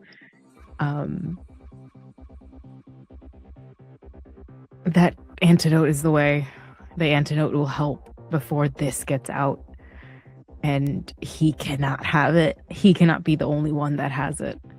And that reminds them of just that constant barrage of just trying to fight, trying to do something better, and being hit by this company over and over and over. What does it look like as you falter in this moment, especially to Ronnie and Virgil? I think that tight grip or stance that they have behind Ronnie is a little slippery, and Ronnie almost staggers and almost just starts dashing forward, and they were just about to get them down. And to Virgil, it's obvious, like, this is going to be a fight out of here, and not something that it's kind of like a role reversal of their first memory, because now Vane has to get something and extract it out, while Virgil possibly has to like survive with this. And so it's obvious to them that they're just struggling to find this new role. And yet, Virgil, you reach conflict level 2. Your building stress causes you to feel irritable. How does this manifest in your interactions with your fellow PC? You have reached the condition overcompensate. But yeah, what does that look like? If she had just let me take Geo in the van, At the first place, we'd be out of here. We wouldn't be in this dangerous situation because the secure thing to do here would be to remove the threat from the building. And guess what? I was offering to help. It was helpful. It was also very much so my actual job. And this flare of frustration starts to burst out of him. He is trying to be cool, but everything is chaos. And so that frustration mixed with the fact that there's this annoying hippie that's suddenly clinging to him like he's a life raft. This is not what he signed up for. He didn't even want to have to deal with Andrew. Andrew was just part of the whole ruse. It's always been about getting Geo or whatever out of here. And he stands behind this roulette table now trying to figure out if this is getting too hot. Because the thing is, in another life, when things did make more sense, when his principal was, someone's mom or their brother, their idiot kid, that makes sense. It's easy to figure out what the cost is when you're dealing with someone who's been kidnapped, and usually the people are just asking for some money.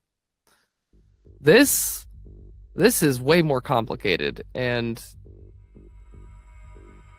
he's not really sure how to get out of it. He's feeling a little hemmed in. So, it's time to switch guns and get a little more aggressive.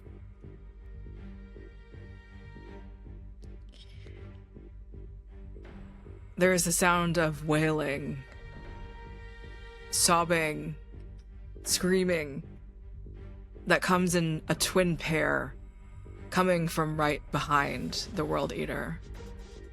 You know that to be the other two baseball players.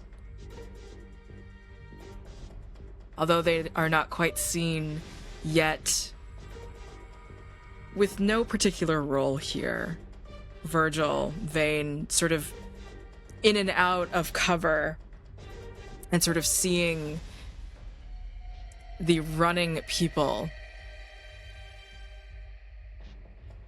You remember hearing the sound of shrieking, something mimicking the roar earlier of the World Eater as it just stands before the two of you. There is a sound of chittering, masked in all of the chaos behind you.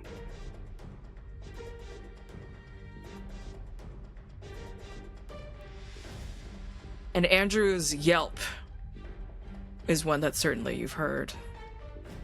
He's fallen. He's clumsy. He's accidentally fallen into off of one too many boats. But you can't think about that now. The World Eater begins to run forward. The two of you have this opening now. You have essentially cover here as well. He has taken 16 points of damage, I believe. With, 5 bullet holes inside of him as well. Who's to say how long the World Eater has left of him, but he is charging forward. The antidote on Ronnie's person, the two of you and your skills. What do the two of you do? How crowded is the area the World Eater is running into? I think there are not that many people around, especially with the roulette table flipped over as sort of this indicator of like where you absolutely should not fucking be. I think it's a clear shot, unfortunately, for the two of you.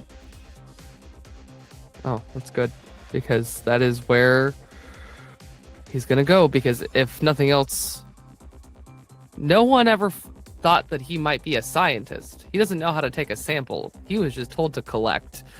And a body is a collection, right? That's enough science. So he's going to try and drop this world eater. This giant hulking mass of a once very high statted baseball player.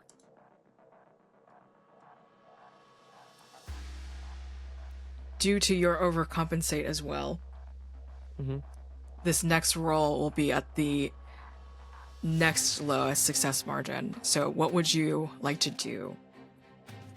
I'm going to shoot it with my rifle. With your rifle. All right, give us that agility long rifles roll.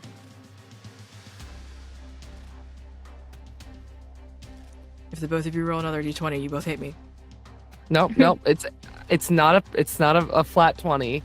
It is a 16, so it'll bump down one to partial success. Partial success. Take one thing of stress, please. Yes, chef. Yes, chef.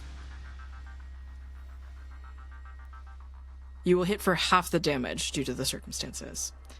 Yeah. So with your long rifles, that's going to be a d10. We'll round down. Well, you don't have to round. It's only 4, so it's 2 total. Okay, gorgeous. Roll a d4 to see how many bullets. Oh, yeah. All 4, come on. All 4.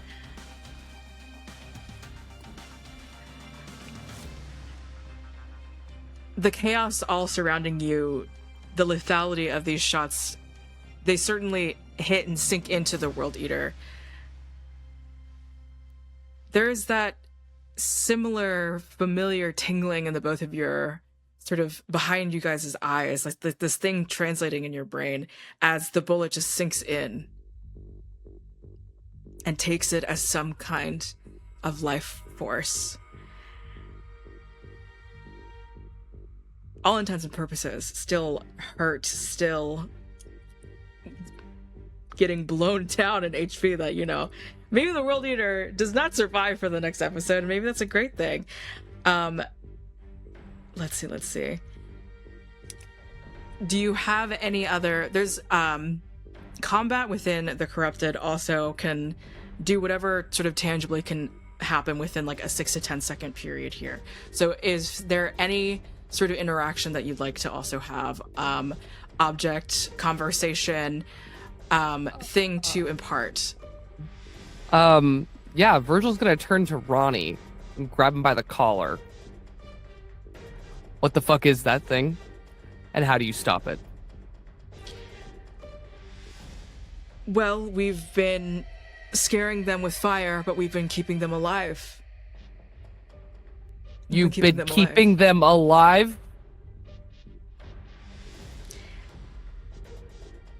This one has been extremely helpful to us, learning the exaggerated results of failure. What a scientifically interesting group you're with. And Virgil stops looking at Ronnie and looks to Vane.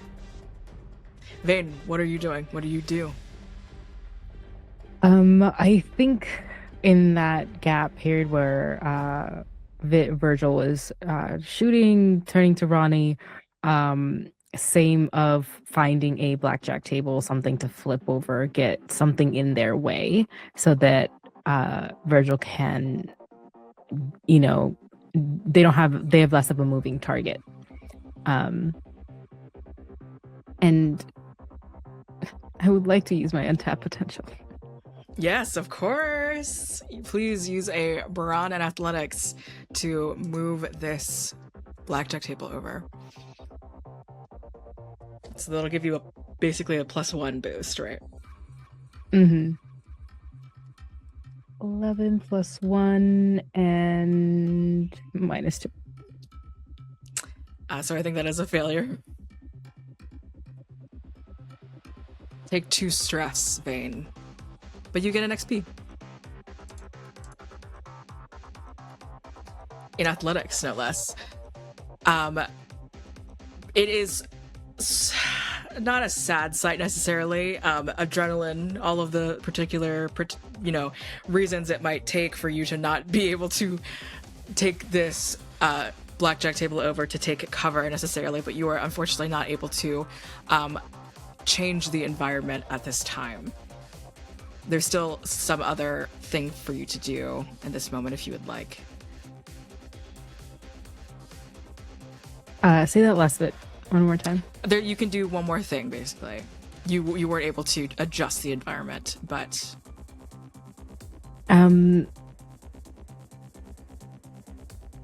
I think the last thing they're going to do is, if they are in this position, they can't really push it. From this angle, can they turn up with their crossbow and aim at that creature, at least for some weak points? Of course. Just go ahead and shoot for it or try to ascertain a weakness, you said. Ooh, if it's one thing I can do, let's get the weak points. Okay. Would you like to approach this with your medicine or some kind of psychology? Like, literally, how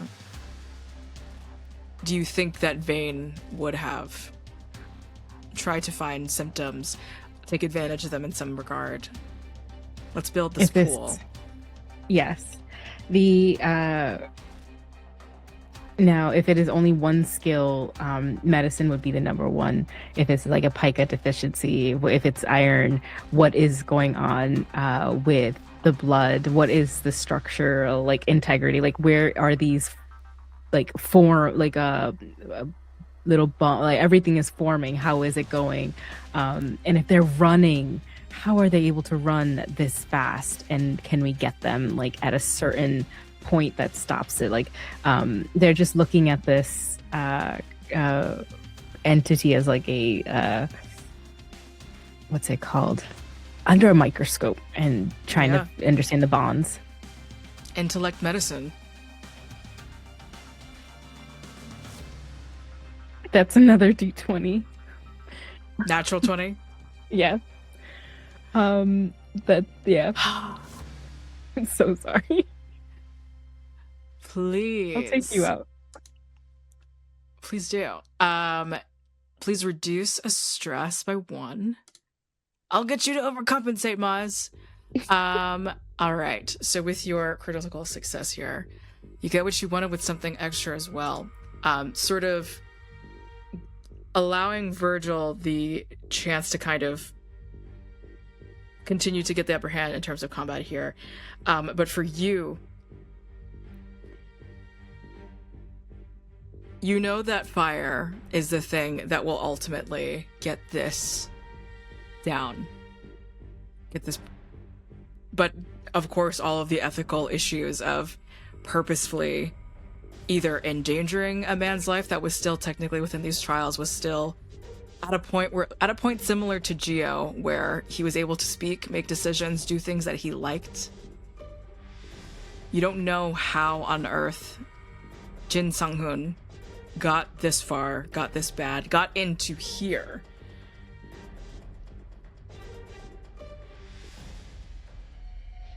But at what degree is this human still human? And a monster has been created in the name of science, in the name of new medicine. You're wondering, with his cold calculations, the ability to run for specific victims, there may still be conscience. There may still be something to reason with here, but there are bullet wounds inside of him. We'll say at joints, we'll say where organs would be. But the corruption, or rather what you have been calling for years, this new panacea Salome,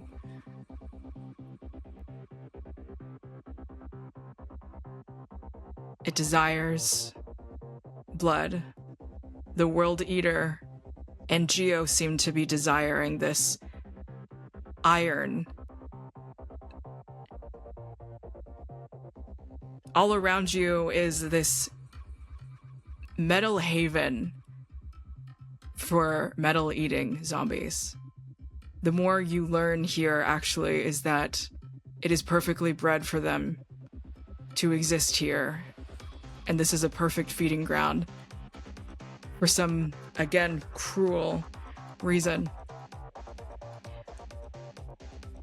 But if they're, in some convoluted way, there's still conscience, there is still the reaction to the black tar, the corruption, the liquid, reacting to lethally being targeted in the same places that humans also are targeted. If you take out the human host, the corruption can then also be treated again as that black worm thing. Perhaps it can be destroyed fully onto the ground as it has evacuated from the dead host, the dead host is no longer a place for iron, for blood. The puzzle pieces are beginning to connect here. It's just a matter of getting it to that end, to getting the host's end, and then destroying the piece that comes out, the worm.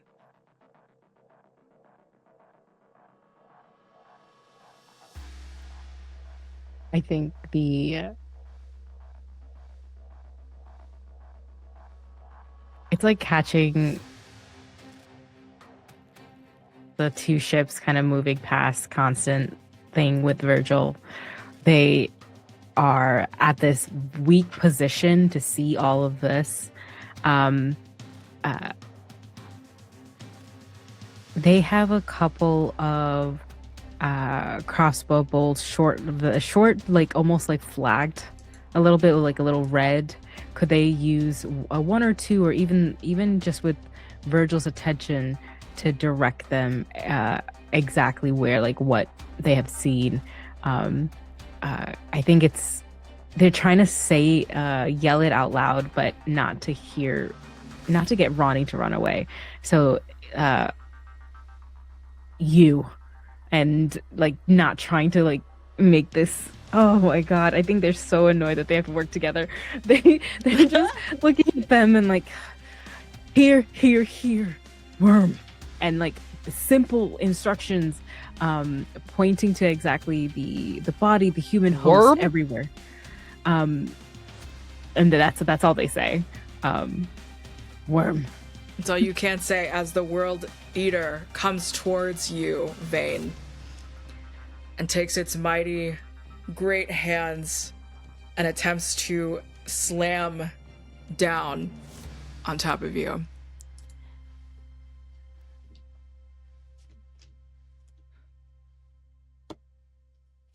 Oh, God, I fucking suck dick. I suck ass. Sorry. That's going to be a partial success, so I'm only going to, I say calmly, do half damage to you.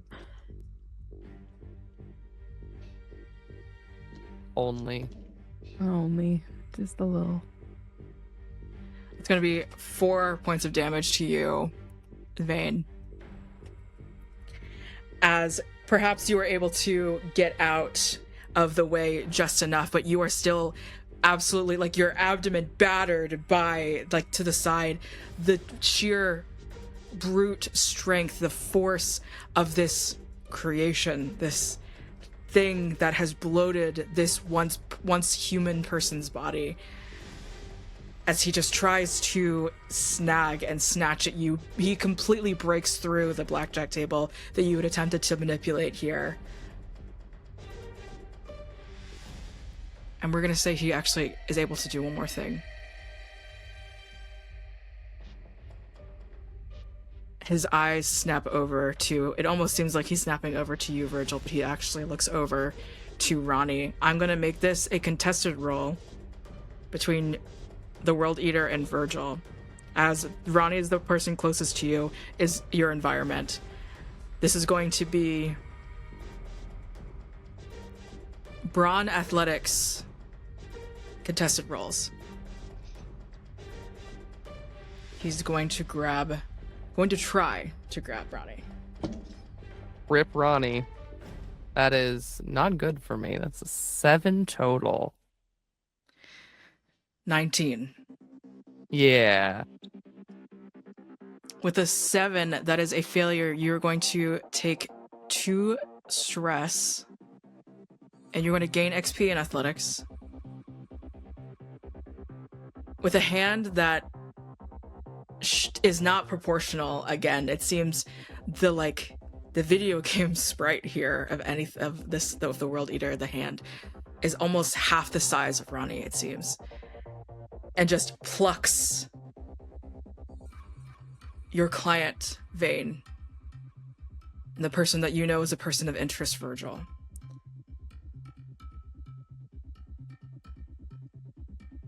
What does it look like, Virgil, as you just either you slip or the World Eater's force is just too much?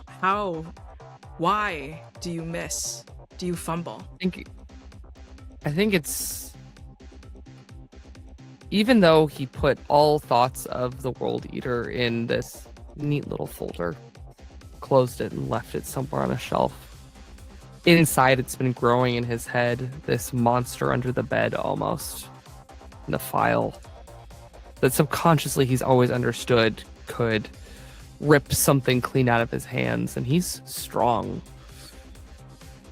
But it's different when it actually happens, and his hand digs into Ronnie, seeing the World Eater come this way, and he's doing what he's been doing to Andrew all day, which is he was going to throw Ronnie behind him.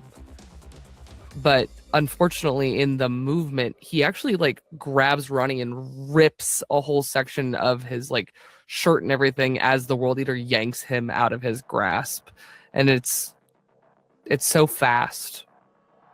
And it is very frightening to have such certainty in the strength of his own hand for that to just mean nothing here at all. And you can see terror in an instant flash in his eyes.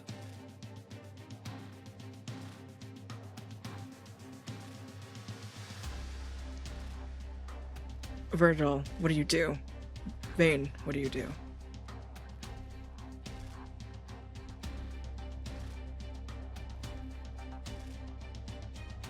I mean, he does what he is trained to do. He goes after it. He raises his gun. And he's going to point where Vane told him worm. And he is going to listen and fire. Because even though they met in very tenuous circumstances, she never lied to him. And it doesn't seem like the circumstance to do it now.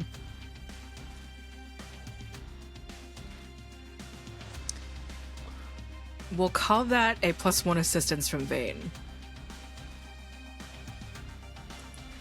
But this is still with long rifles? Yeah. Agility long rifles, please.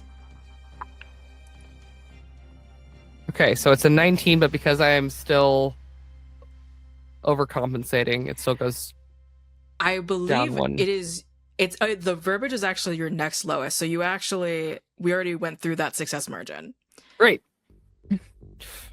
You were real rude to Vane, and then you're doing great again. Yay! All right. And with the +1, did you account the assistance?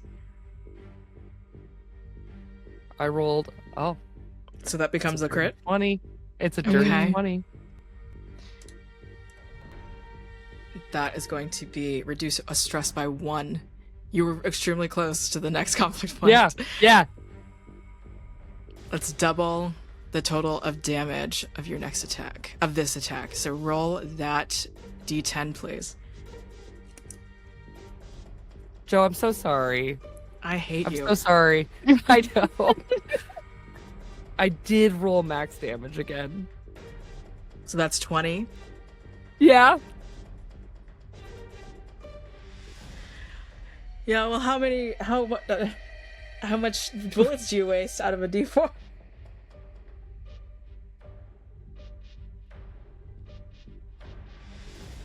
Just one? Great. Fuck you. No. 3. Oh, 3. Okay, if it helps. Understood. Yeah.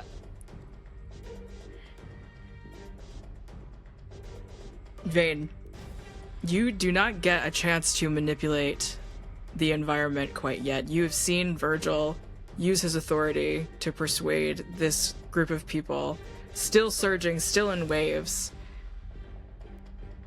to filter out, to leave. Your client is glued to Virgil's side, and you also now see the hole blown clean through the World Eater. This person who was under your care, your containment. As the World Eater falls forward to the ground. And there's blood, and there is corruption, there is that black ooze that the both of you remember seeing. But Vane, there is that chance now as what is supposed to be organs, what is supposed to be a heart, what is supposed to be something, is the next rolling waves, almost like large centipedes attempting to implant themselves into the next hosts here.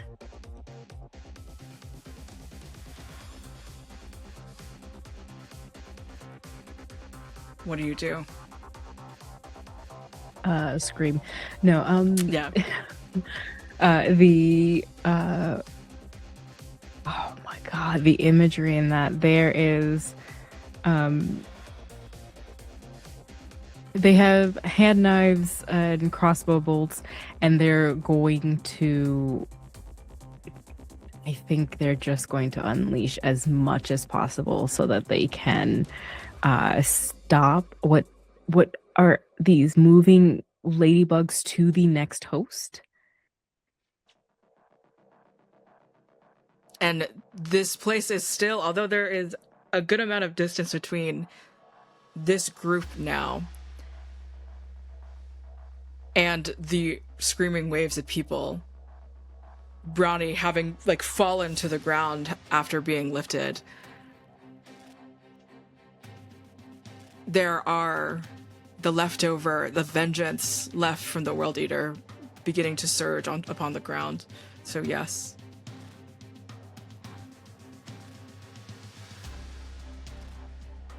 Oh my god, I think Vane would want to run, find Virgil and run. But let's see,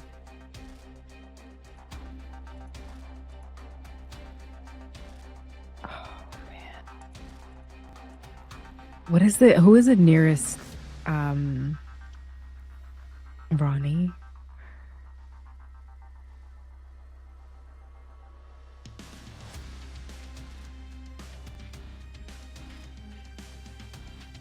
Okay.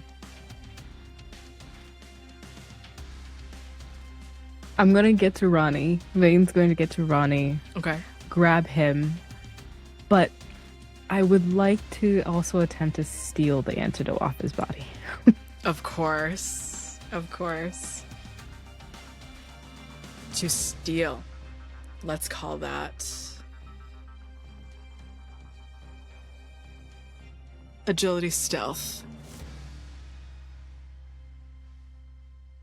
Could even be deception, depending on how you're going about it. Oh. They're the same for me. That is 11 plus 7, I believe. Yes. 19. That is a success. what does it look like? How do you go over to him? He's just like slammed onto the ground, his shirt having been ripped at the attempt from Virgil to receive him after, and then just somehow, I don't think he has perfectly evaded the blood necessarily, like the spew that came out from him, but he seems equipped, dealing with it, like trying to like rub off the like remaining organs, like what are all the remaining left of the heft of this body off of him. You go over to him. What is the approach like as you expertly... You have to get something out of his pants as well. He's trying to get up, move. I think it is that clutch under two arms and pulling up of the shoulder, but as they're coming in, one hand grabs something from a pocket. Expertly done. He just hold on to you uselessly. Oh, Vane, there's so much excellence. Not time to talk.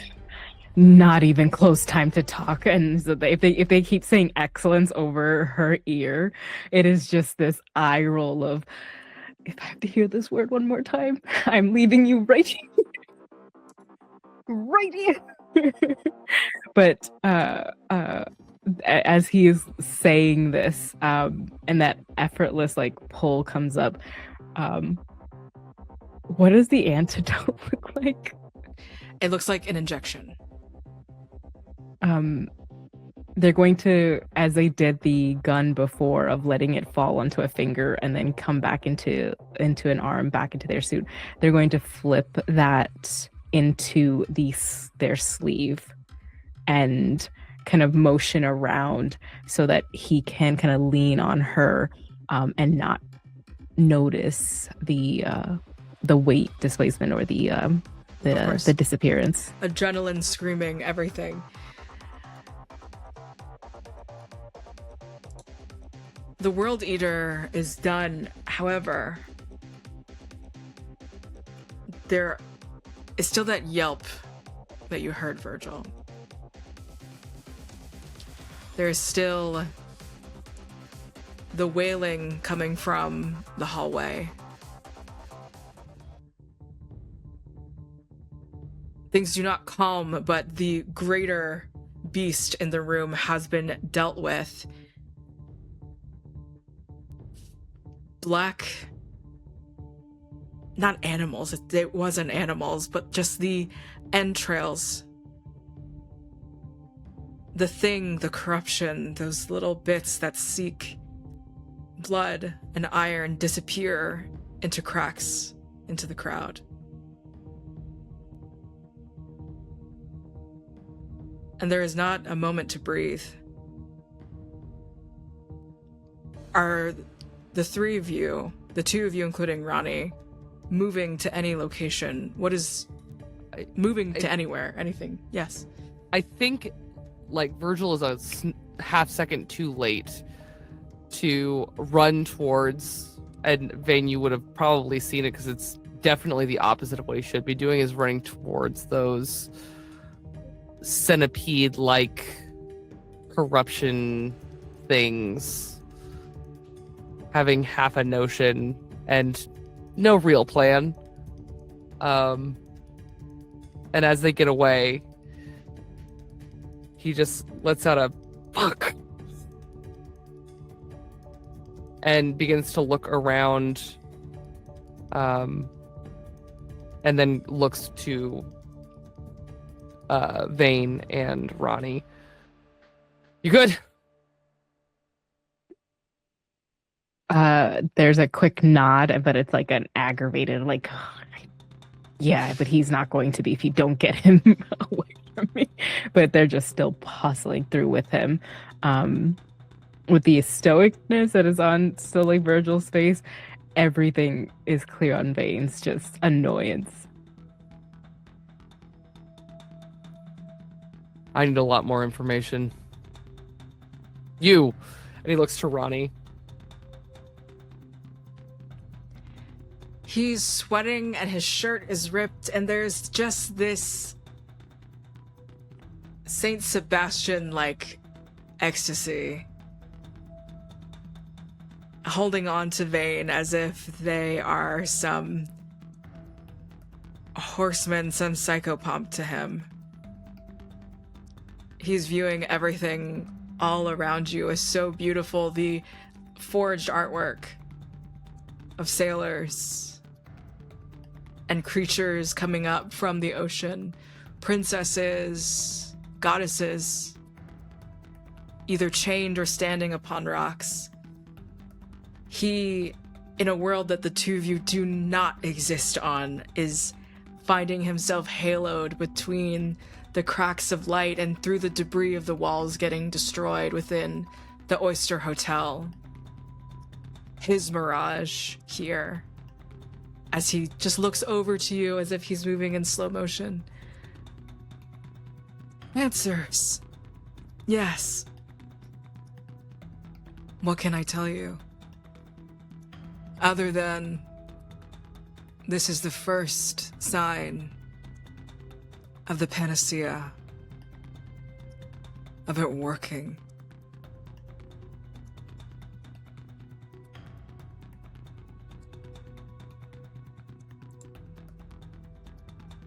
Virgil looks to Vane. Because again, they haven't lied to him so far. And that flash on her face earlier of wanting to be away from him, is that still there?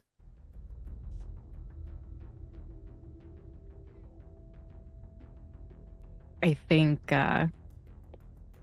there's like these two hands that go up as soon as they say it. But one hand has like two fingers in their sleeve as they pull up the antidote. And they slide it back. And it's just like, excellence. Virgil's gonna punch Ronnie. Okay. Give me a brawn unarmed combat, please. Yeah.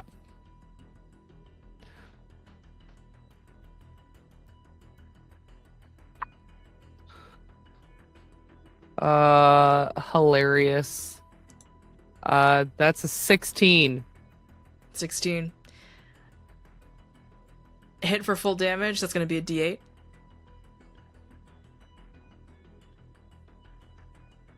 It's 3. 3. 3 to a man with 10 HP is like you truly, deeply, because you are punching him to knock him nearly unconscious. Yeah. A tooth flies out of his mouth as he just like falls to the ground uselessly. Just cries out. There are things that you people, the Baron Corporation, you just love to misunderstand when it just does not become beautiful, when it does not portray itself beautifully to you. That was the future. That's your future? And he looks to Vane.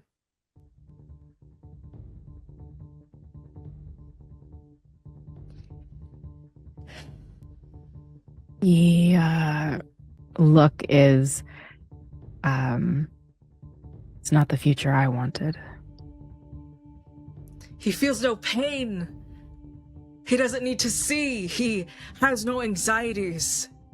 He doesn't need to worry about anything. He doesn't need to think about his career. He doesn't need to think about his family. He can think about being one purpose. He has no fear.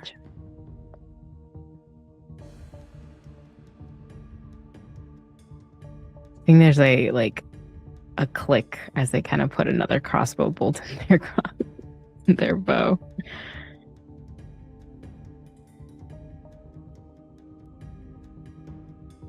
This is not the next step. This cannot be the next step.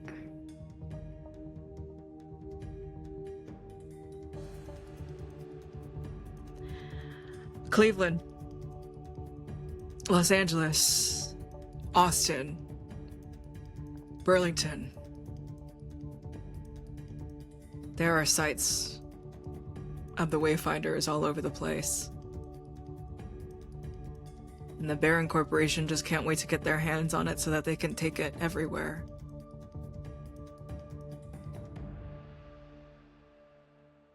Why not start it in this bumfuck luxury town? Let's give it something. Let's give everyone a dream.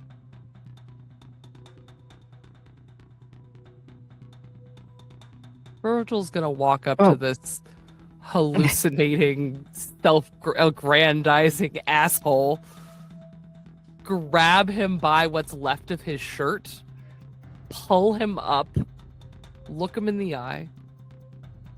I don't see you jumping in for the first dose.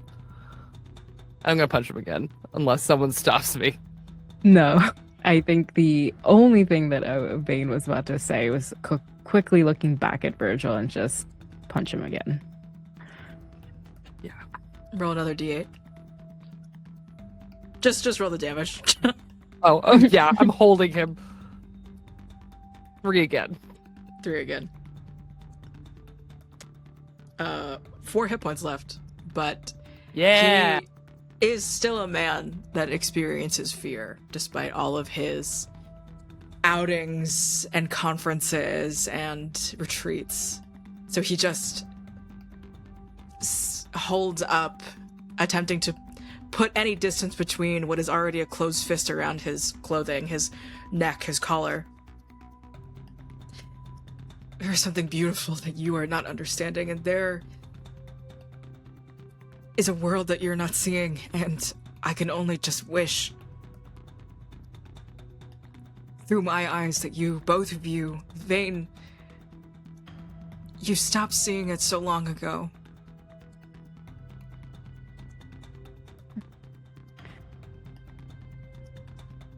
It's right there, Ronnie. Go get it. Get a piece of it. Wailing sounds of zombies getting closer. Here, how about this? And then, like, as Virgil's still kind of holding on to them, shooting an arrow so that he's kind of pinned into the wall. Excellent. Waiting just for you. How about that? Piece of excellence. Served right front and center. And we're gonna say that Ronnie has a hilariously Met Gala-like complicated outfit. That this is actually going to take him 1 to 2 minutes too long. As for some reason, the shirt is this metaphor of repairing something that is destroyed. That is abstract and manipulated and insane from the beginning. And as the two of you begin to just walk away from Ronnie to meet his fate, there is still the antidote. The two of you had 2 different purposes tonight. Vane, you've been saying it all session, but for the Wayfinders, what was your mission tonight?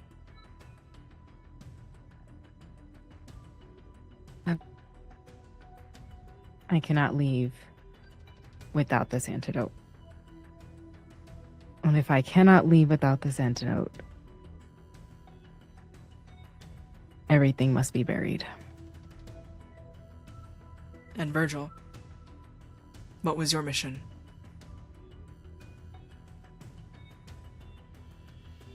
Exfiltration. Gather, lock down, and leave with the corruption for the corporation. And that is going to be the end of our first session of this corrupted 2-shot for our AAPI month. Thank you so much again to all of the donators. Tony from Plus One EXP, Navaar, Fabian, as well as Kyle Tam for giving us this amazing chance to talk about your projects that will be coming up soon.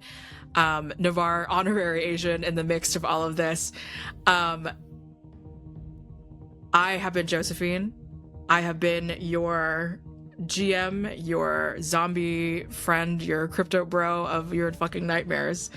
You can find me at Scary Dog Friend all over Bad House RPG. And I'm going to pass it to Kai. Hi, everyone. I'm still Kai, still haunting the walls of Bad House RPG. You can find me everywhere as Estelle Mladris. I'm really happy to be here jamming with these folks. Finally playing The Corrupted. I'm on to you, Navaar. And you can find me tomorrow over on Transplaner, being a sad gay cowboy man. I'm going to pass it on over to Maz. Hello. Hi, everyone. I'm Maz. Prime pronouns are she, they. I will be on Ampistrano tomorrow afternoon on D&D Jordan Lee's channel, playing my wonderful Centaur Cleric, Astani, Think Spirit Fair, plus some Wheel of Time, like for inspiration, and always dressed to the nines. But we'll see if we kind of get out of the mausoleum, hopefully. But other than that, I'll be on Forgotten Ventures playing my my Oathbreaker Paladin, and on Catchy Cantrips on Tuesdays, where I play a little night walking rogue, playing some Daggerheart. Those are the three main places, and otherwise you can find me on my streams over at Mozzarella. Gorgeous, beautiful. Our first winner for our first week's giveaway is going to be Callan Shields. Before you go to bed, real quick, we will be in your DMs to talk to you about the glorious state of your giveaway throughout the weekend, I'm sure. We will see you next week, same time, same place. Hopefully Discord does not royally shit itself on the same night. We love you. Thank you so much for being a part of this. And again, Fabian's GoFundMe is always, it's still open, as Fabian needs support throughout this month and the coming days to move, prepare, all of the things. We love you so much. Goodbye. Good night. Bye.